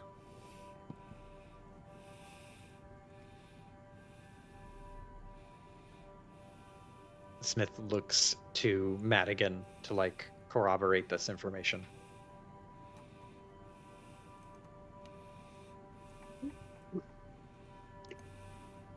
I've been on countless amount of raids on big creatures and just creatures of the forest in general. I've seen plenty of well-trained hunters, comrades, die in these raids.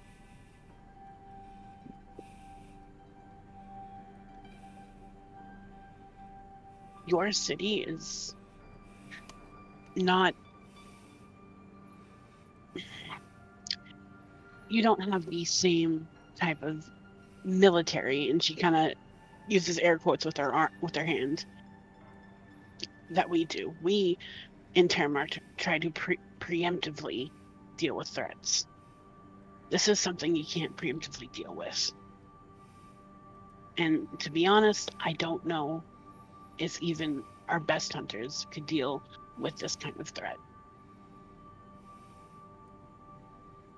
There'd be too much chaos.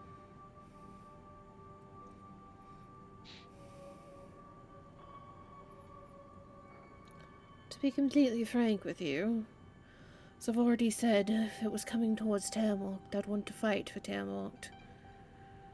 But I'd also, in the exact same breath, send my younger siblings away and make sure that they were not there. Because I wouldn't expect to live.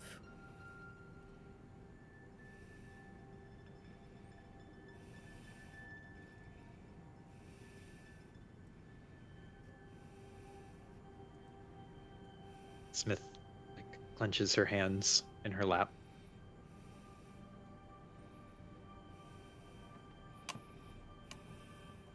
And when will this happen? Was it 10 days? Something like that. It was like, it's already on the move. At most, it's 2 weeks out. It could Yeah, I be think sooner. it was at most 2 weeks out. Could be sooner. 2 weeks at most. It's already on the move. Probably it just less. depends on how fast they go.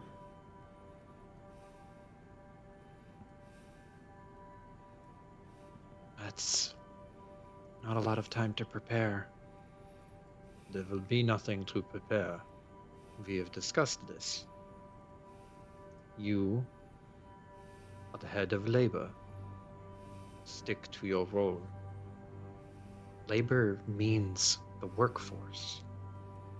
Who do you think the workforce is? Ulrich leers at her. And will sip his drink. Is it possible to get a read on which guy? Jackass number 1. Frick? Yeah, thank you. Yeah. What? Go ahead. Make me a perception check. Okay. Because I am trying to search and look for how to get him to agree to this. Like, what angle would this be? Perception. Do I just roll initiative? Oh no, there's a separate button. Yeah. Found it.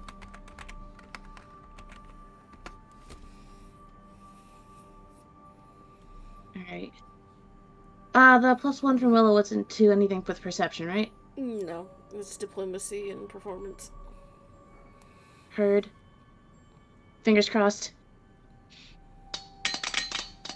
Well, I'd like to Ooh. use a hero point. About to say. There you go. The one time I'm lazy, I don't feel like setting up my fucking camera for my dice. Gonna reroll that. Okay. Uh-huh. Okay. Take 2. For Take sure 2. this time. Electric Boogaloo. Jesus Christ. I- Wow. What's more with I- that? That is I- incredible, What the honestly. fuck? Can I donate a hero point? Sure. Bruh! Fucking take 3.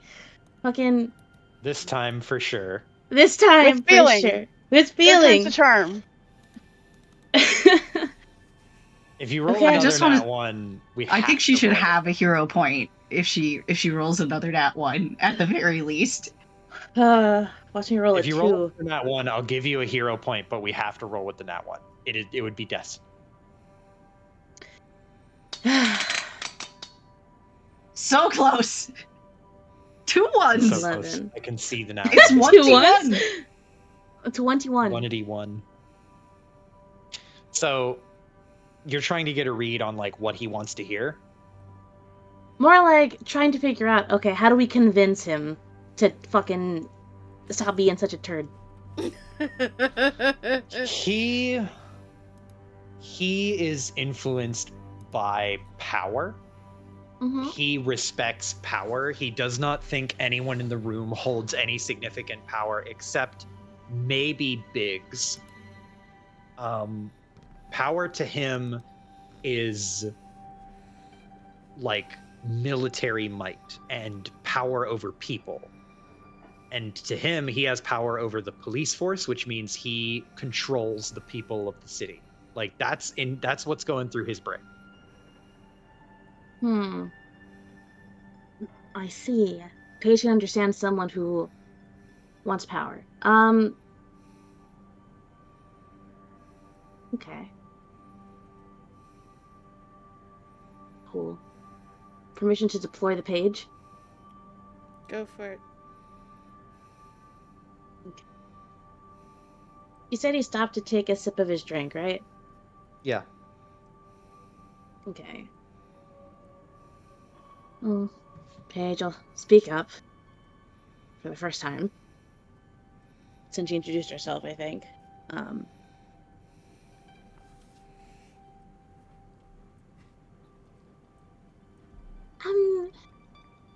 Excuse me, but, would you protecting the people be a good show of, how powerful your force is? There haven't been any survivors in the previous attacks, but if you pull the people between the walls, then you could be the person who defended everyone against the hunt, no?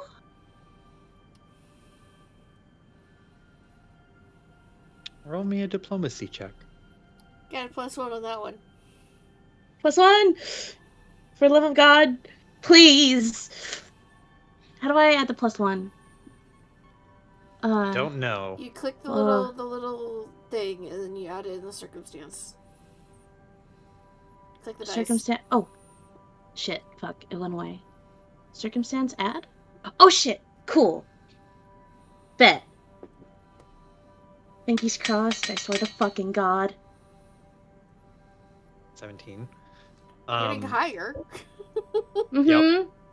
He looks at you, Paige, and he sips his drink. You get the impression that you haven't spoken much this whole time, and he is more reticent to like hear you out because like, oh, you must be a sheep. You're not talking. And so now that you speak up, he's like, why are you talking? You were supposed to be quiet. But you have stroked his ego a little bit. He regards you and will set his drink down and say, "We will defend the city as is appropriate. The judges will do their job wherever they are stationed, which will be along the walls and be within the inner city. That is where the judges will be." But, sorry, but English is not, the best. There are peoples outside the walls, no?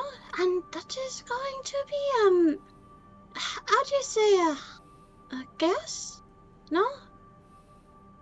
The chaotic, all of the bloodshed, it would be not good, right? It would make it seem like they're not doing their job. So, wouldn't it be better to not have all the chaos? She looks over to the other guy.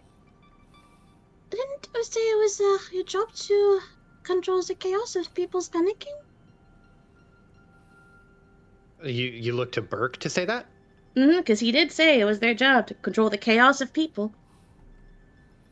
Burke pulls his hands together and just goes, "Yeah, she has a point. That is what we are tasked to do as rulers. That is what is our job."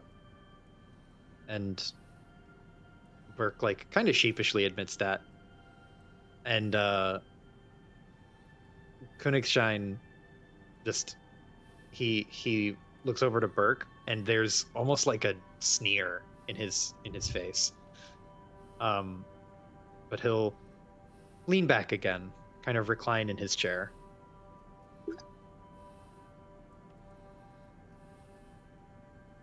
"We will up the patrols in the lower city.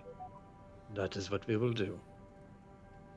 And he looks over to you, Paige, and just like does a slight nod of the head and wave of the glass, like satisfied. Up the patrols? Mm-hmm. Yes, that's it. Mm-hmm.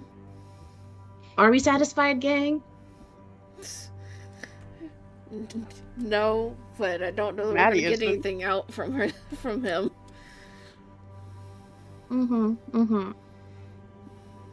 So you have the patrols. So I think Paige is gonna tap her nail, her little fingy on her lip for a second, thinking, but that would make concerns, no?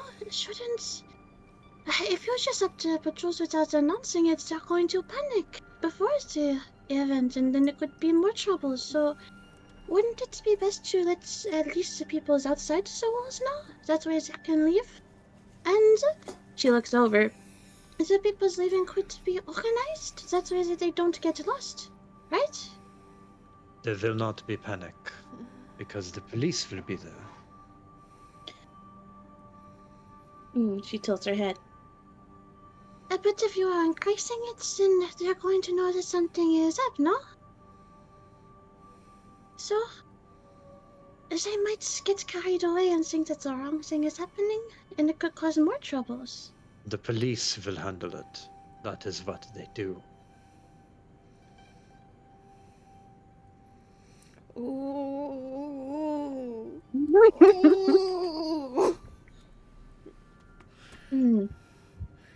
Ooh.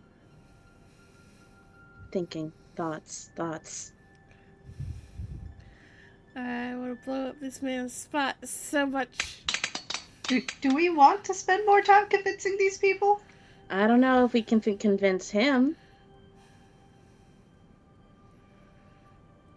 We're not gonna convince him, but I No. want to like stick a knife in and twist it before we go.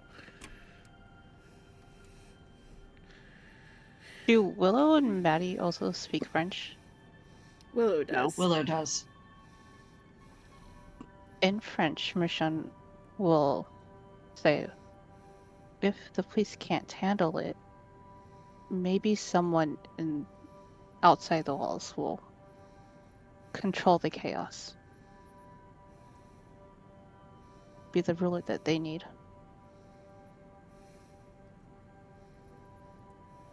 I feel like we've done all we can here.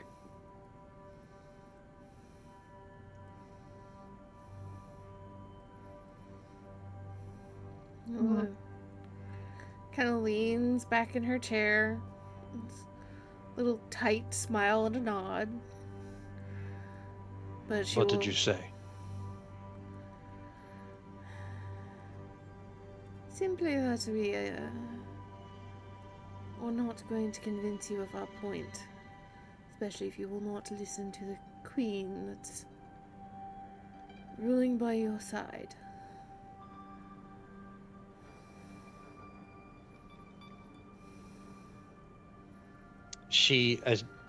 Smith chimes in and says, I am 1/3 of this city, whether you like it or not.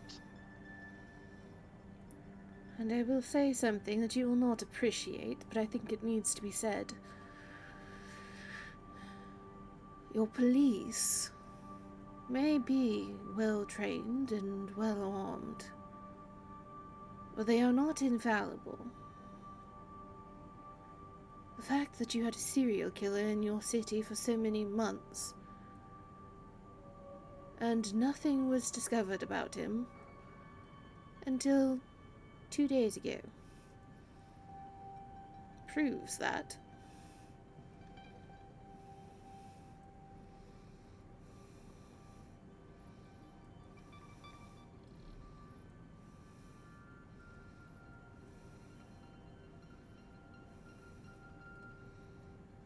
He holds his drink and will rotate his glass in his hand.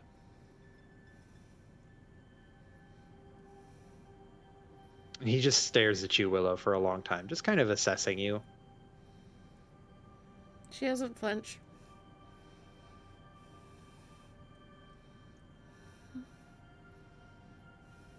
He will smile and then look to Paige and Michonne and Madigan in turn.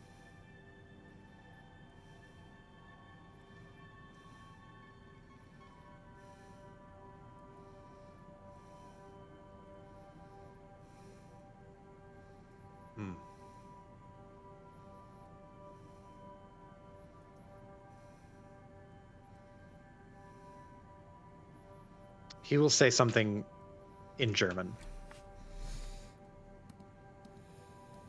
Hold on. Do any of you speak German? Probably Willow. I do! Yeah, yeah, I was right. Yep. Willow does have it. Yes.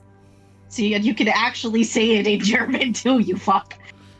She is Uh, common, Chinese, French, German, Latin, and Spanish. he I don't know the words for it in German because I'm not a real German speaker. I'm a fake German speaker, but he says in German, not to anyone in specific, but to himself, I don't concern myself with the opinions of sheep.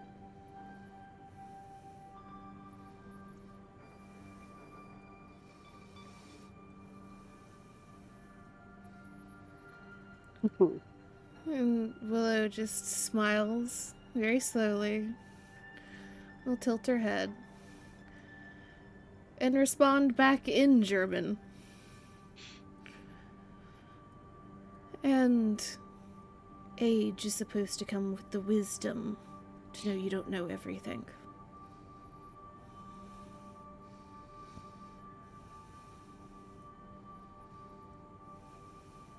He looks over to you, pleasantly surprised. And he will smile in a kind of gross way. And he will say, "Smart sheep." And then he'll look past you and make a flicking hand gesture. And then 2 judges will walk over. And they don't do anything, but they stand beside you, implicitly saying, like, it's time to go.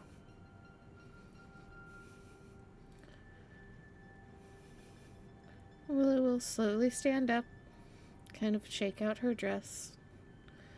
Will look towards Biggs, looks towards Arthur. I am sorry for ruining the dinner for the 2 of you, but, as I said before, we came to try and make sure that those that can get out do get out. I hope that we shall meet in the future. And then she looks pointedly towards Smith and Burke.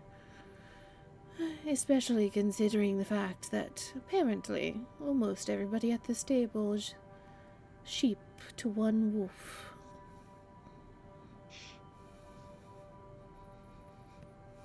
Smith turns, like, Smith and Burke look at each other, and then Smith looks at Königstein and, like, glares at him. And Willow did put the emphasis on one wolf.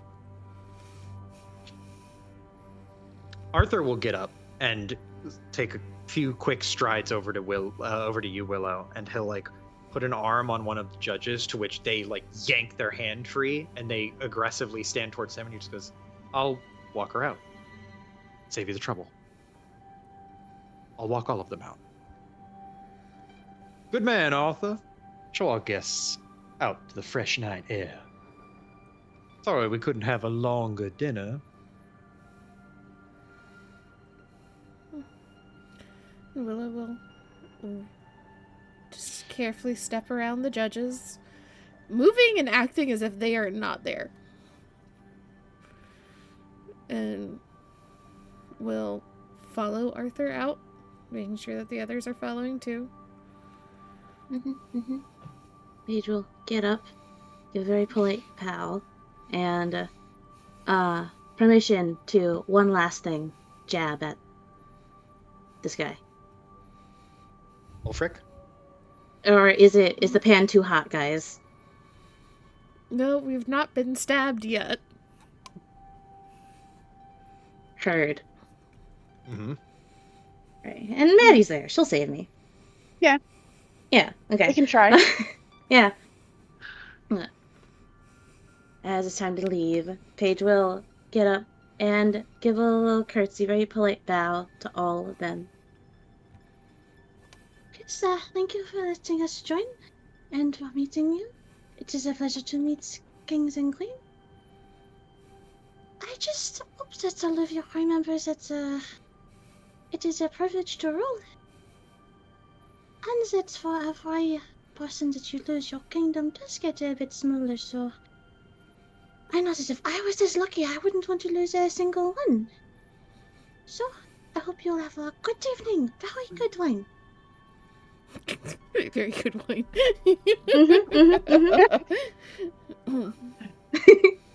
I see Oh. Maddie also feeling a little spicy. She's really pissed off, but she's been holding it in. She'll get up, screeching the chair kind of thing, and walk over towards the group, and she'll say, "Hope you enjoy ruling a wasteland."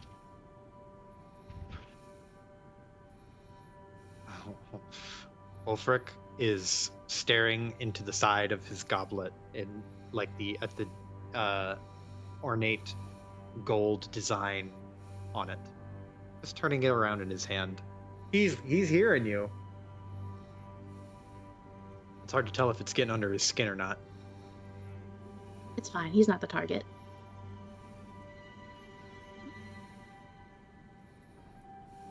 Burke wrings his hands, and Smith sits there like a clenched fist in her lap and like a hand drumming the table. We have much to discuss, it would seem. To the other two. But neither of them say anything.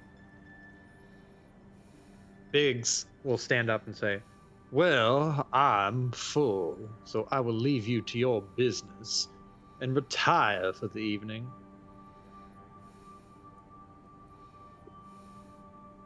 I would walk you out, but it seems Arthur has already taken that responsibility off my hands. I bid you all a good night. Maybe I'll see you on the morrow.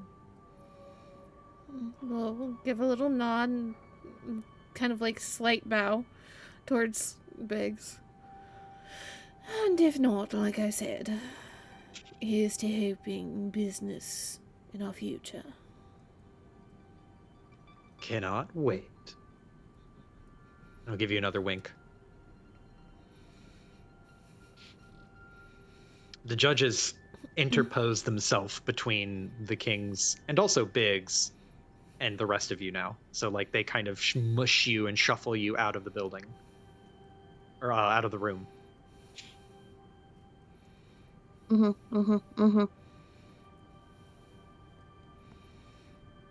Willow does not say anything, does not fight back, aside from she does not walk any faster than she normally would. Mm-hmm. Until they are outside. Do the judges follow them outside? They follow you all the way up to the foyer area, and they stop at the bottom of the stairs. And Arthur leading you, will whisper under his breath, "You sure know how to make an impression on people." Yeah, I told you it was going to be an interesting conversation. Yeah. And you're sure about this Fey incursion thing? You're absolutely sure? And it's gonna be bad? I would bet my entire reputation on it. He inhales and nods very seriously. I'll walk you back to the gate.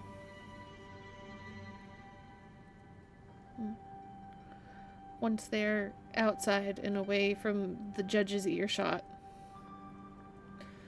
we'll take a deep breath, kind of look towards the other, do this little head count, and look back towards Arthur. Tell me, Arthur, are you in the business of trying to keep people alive as much as possible?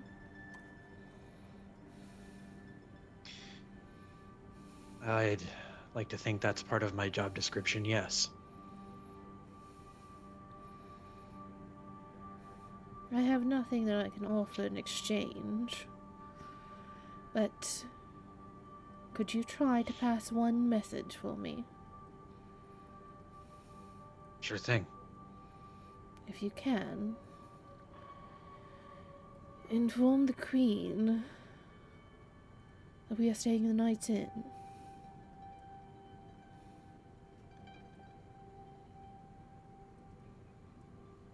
He nods.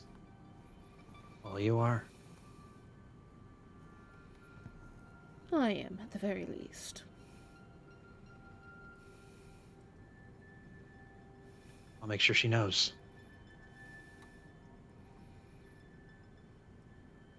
And if I And- were you, Arthur, I would get out of the city the next few days. He looks up. Okay. I'll do that. If Biggs will let me, I'll try to get us to leave sooner rather than later.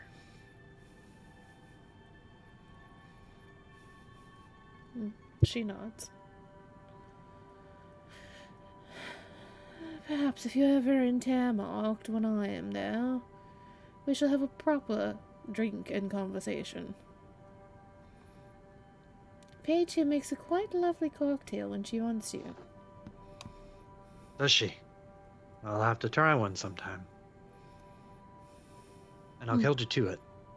Next time we're in Termark together, you and I will get a drink. And I'll give you a cheeky little grin. Just pleasant smile and nod.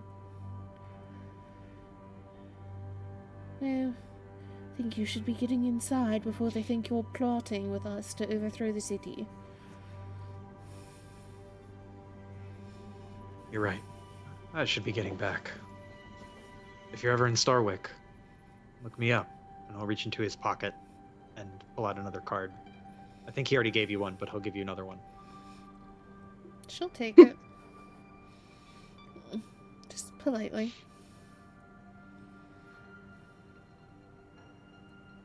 And he'll take a few steps backwards, look at the rest of you all and nod. And then to Willow, he will give a very informal, 2-finger salute and a smile.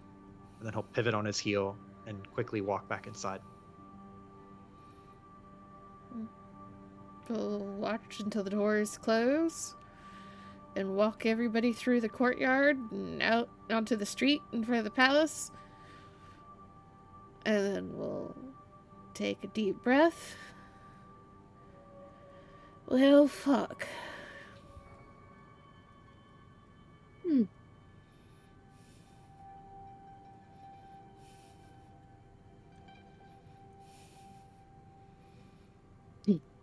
Oh, right. All She's a right, little what? distracted. She got a little distracted. She was seething, and then the conversation happened, and she was just looking between Willow and then Arthur, and then Willow and then Arthur. She got a little distracted, like, wait a second. It's like, oh yeah, that conversation we just had. Waves a hand up, like, don't worry about it. It's like, no, just remembering everything. Okay, so, a few ideas? Do you want to use them now, or when we get back to the inn? Might as well go ahead and start. So I will pause Okay. you. And she looks towards Maddie.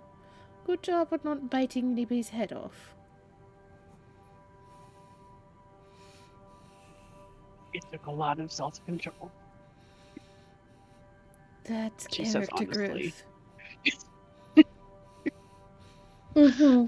Good job, Natty. You get a pat on the back. Good girl. Mm-hmm. Just swats the hand away, like, eh. Can we, get to the inn sooner rather than later? I want to get out of this thing. We're going directly there. You just have to remember that most of us are human. Yeah. Is Just have- Colin's car at the inn?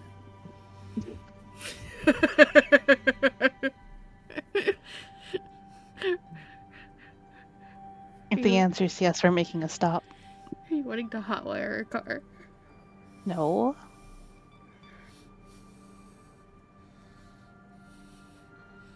Joe? Sorry, hold on. Repeat that. Is Colin's car at the inn? At the inn? Mm-hmm. The The hotel. one that you at the fancy one that you're walking past? Mm-hmm. It wasn't out front, but it might be around back.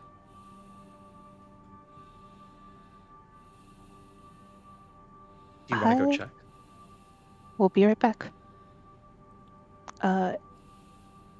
Michonne will just disappear into the building. Now, where the fuck are you going? Where the fuck is he going? If you want to follow, just be my guest.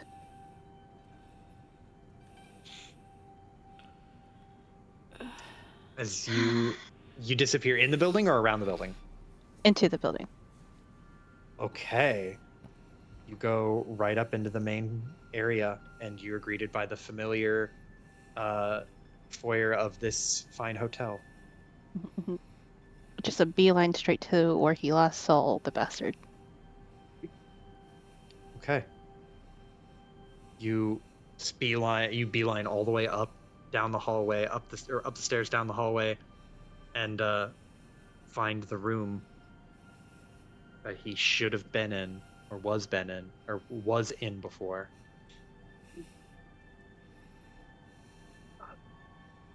I don't think he would knock. Is the door open? No, it's closed. Is it locked? When you touch the handle, make me a will save.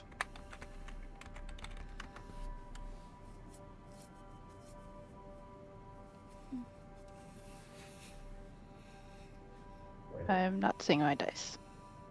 I don't see it either. It's a mystery.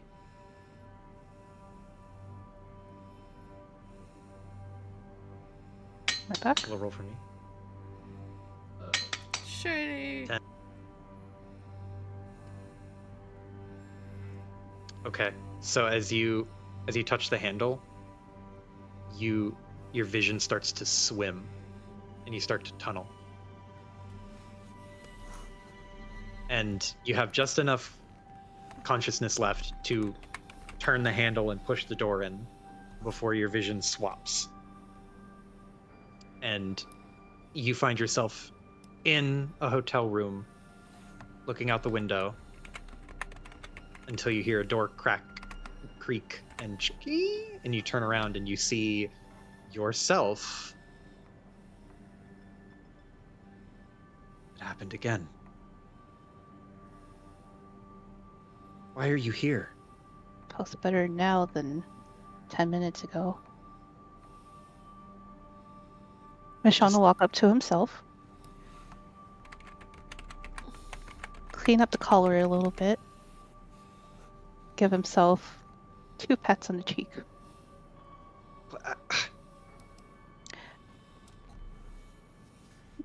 I need you to get out of town. You can't tell me what to do.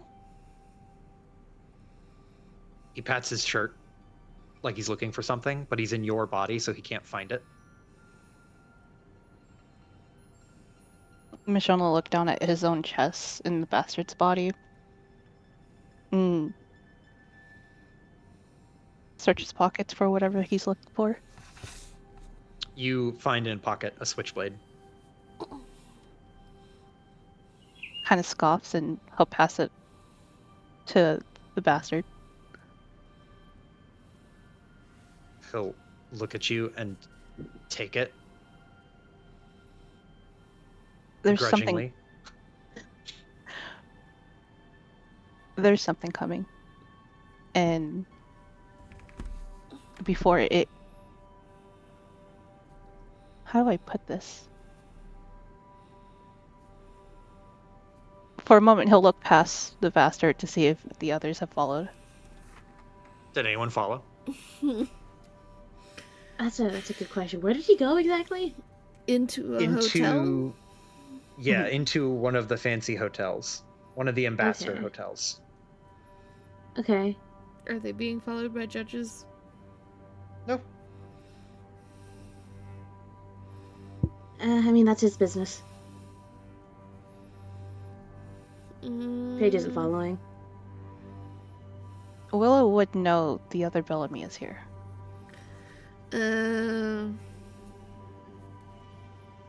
Well, fuck it. She's curious about that shit. She is like, I think she just like stands there for an extra couple seconds, blinking and then looking up at the building, and then the puzzle pieces click. It's like, oh, I know what this is. I wonder if they actually do look the same. Start walking in. I think Maddie will stick with Paige because she's the smaller one. Buddy system. Ooh, buddy system. I just realized this. Yeah, like this is short squad except for Willow. I'll have you know I'm 5'10" in heels. But if Michonne looks past the bastard and doesn't see anyone quite yet, he'll look a bit frustrated and take a seat at the edge of the bed. There's something coming to the city, and your face infuriates me. Before it gets to you, I feel entitled to that. Does that feel make sense? entitled? Surely you feel the same? I feel like, and he'll like pop the switchblade out.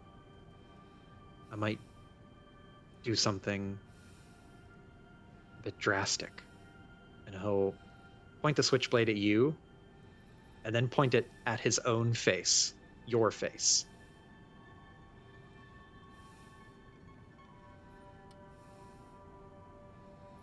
I think, like, Michonne gets this wild smile. And he'll lick his lips. You do feel it. Like, He'll glares harder at you. stand from the bed and go back to the window where he was previously looking out. Is it open? It is open. It's right around this point that you go to look out the window that Willow, you pop in. You can see from upstairs and like down the hall, you see an open door. And you could walk right up behind what is Michonne's back, holding a knife to Michonne's face.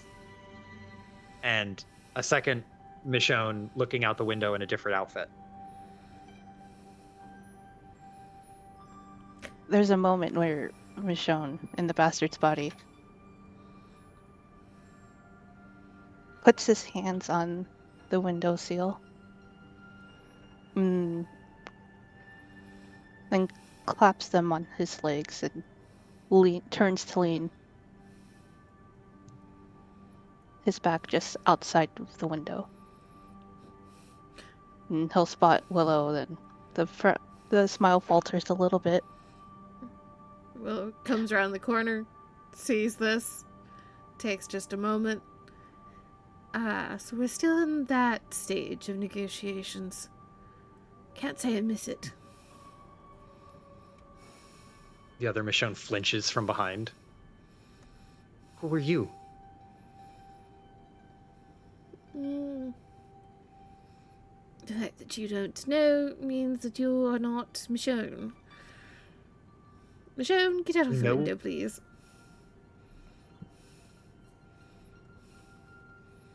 You told people? Did you not? He bites his tongue. At this point, you realize he doesn't have anyone to tell.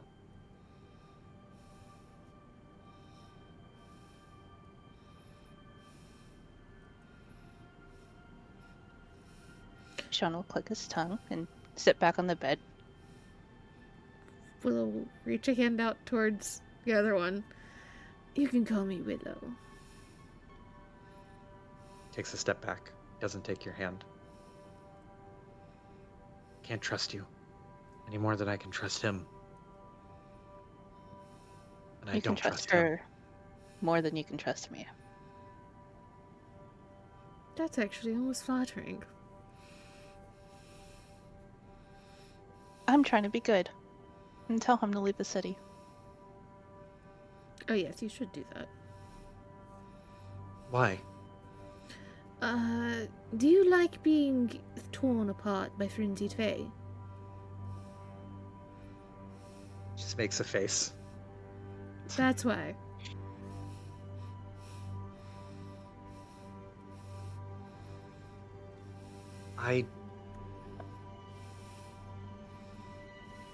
I'll leave when I have to.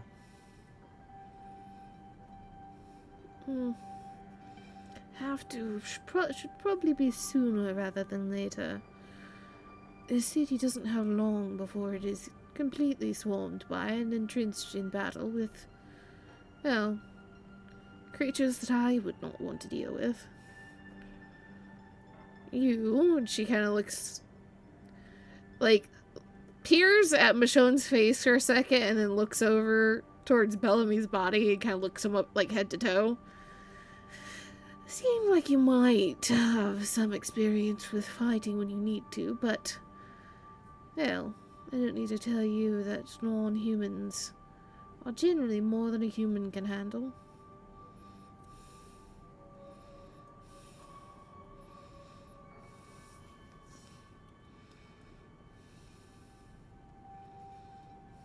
He looks at you both, and his head is like flipping from one to the other to the other.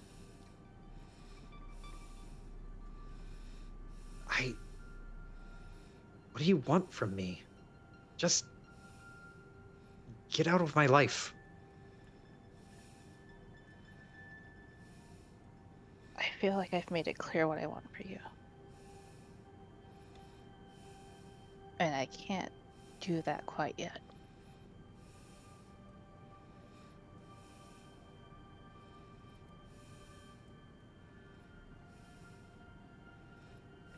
Glares at you. He looks at Willow and then looks to you.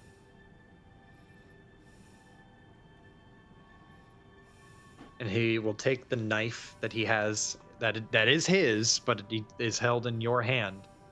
He will walk over to the bedpost and stab it into the bedpost so it sticks straight up.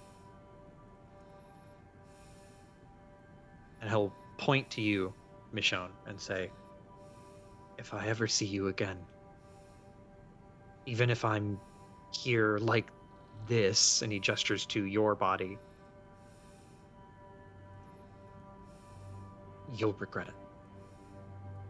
You keep coming here. You start it, I'll finish it.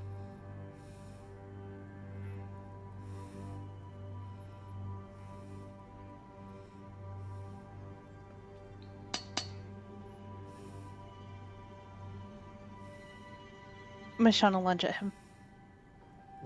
Go! All right, fuck it. We're going in. Fucking hell. Hold on. I gotta pull up the stat sheet.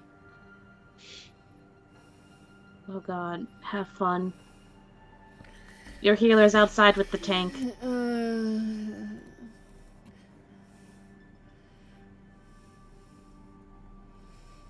Let me pull up my shit, see what I have.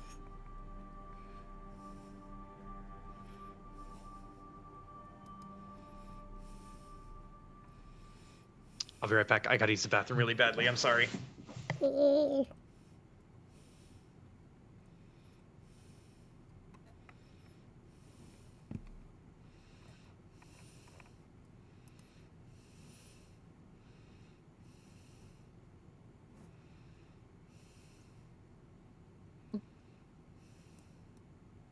I'll also be right back.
Okay, I'm back. Sorry about that. Welcome back. Mr. God, if I may, because it is almost 11. Mhm. Could we do either a solo or pick this up next Yes. session? We'll pick it up next session. We'll start with the hunt and how that goes. And then we'll go to Aang and them after, and Anissa doing the ritual prep. That's going on while you guys were at dinner. Is not going to get in between these two because she's not that stupid. But she is going to do her damnedest to interrupt. Just noting this, Michonne would not have any armor or little love on him. Oh, Hello. so no longer worn.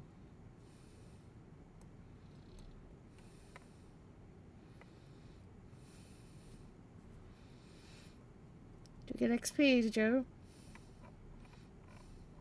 Hold on one second. Why is this not working? Yes. Yeah, you guys should have. Hold on, how much experience did I give you? You guys should have like 200 some, right? We have 225. You can get 75 experience, which, hold on, I can award you that. Hold. Let me do it. Let me do it Yay. manually. Experience, set 75. Oop. There you go. You should be at 300 now. Let's go. Also, I'm sorry, Aang and Hylas. I didn't realize that I would lose as much time as I did to the dinner. You're totally good. I know that I'm signing up for a podcast most of the time. I'm here for it. I feel bad. I'm usually good about multi-drifting. Do not feel bad. I'm sorry. Don't want to speak for Zell, but I feel like they might needed the like brain cooldown after whatever chaos they went through today. It sounded Yup. bad.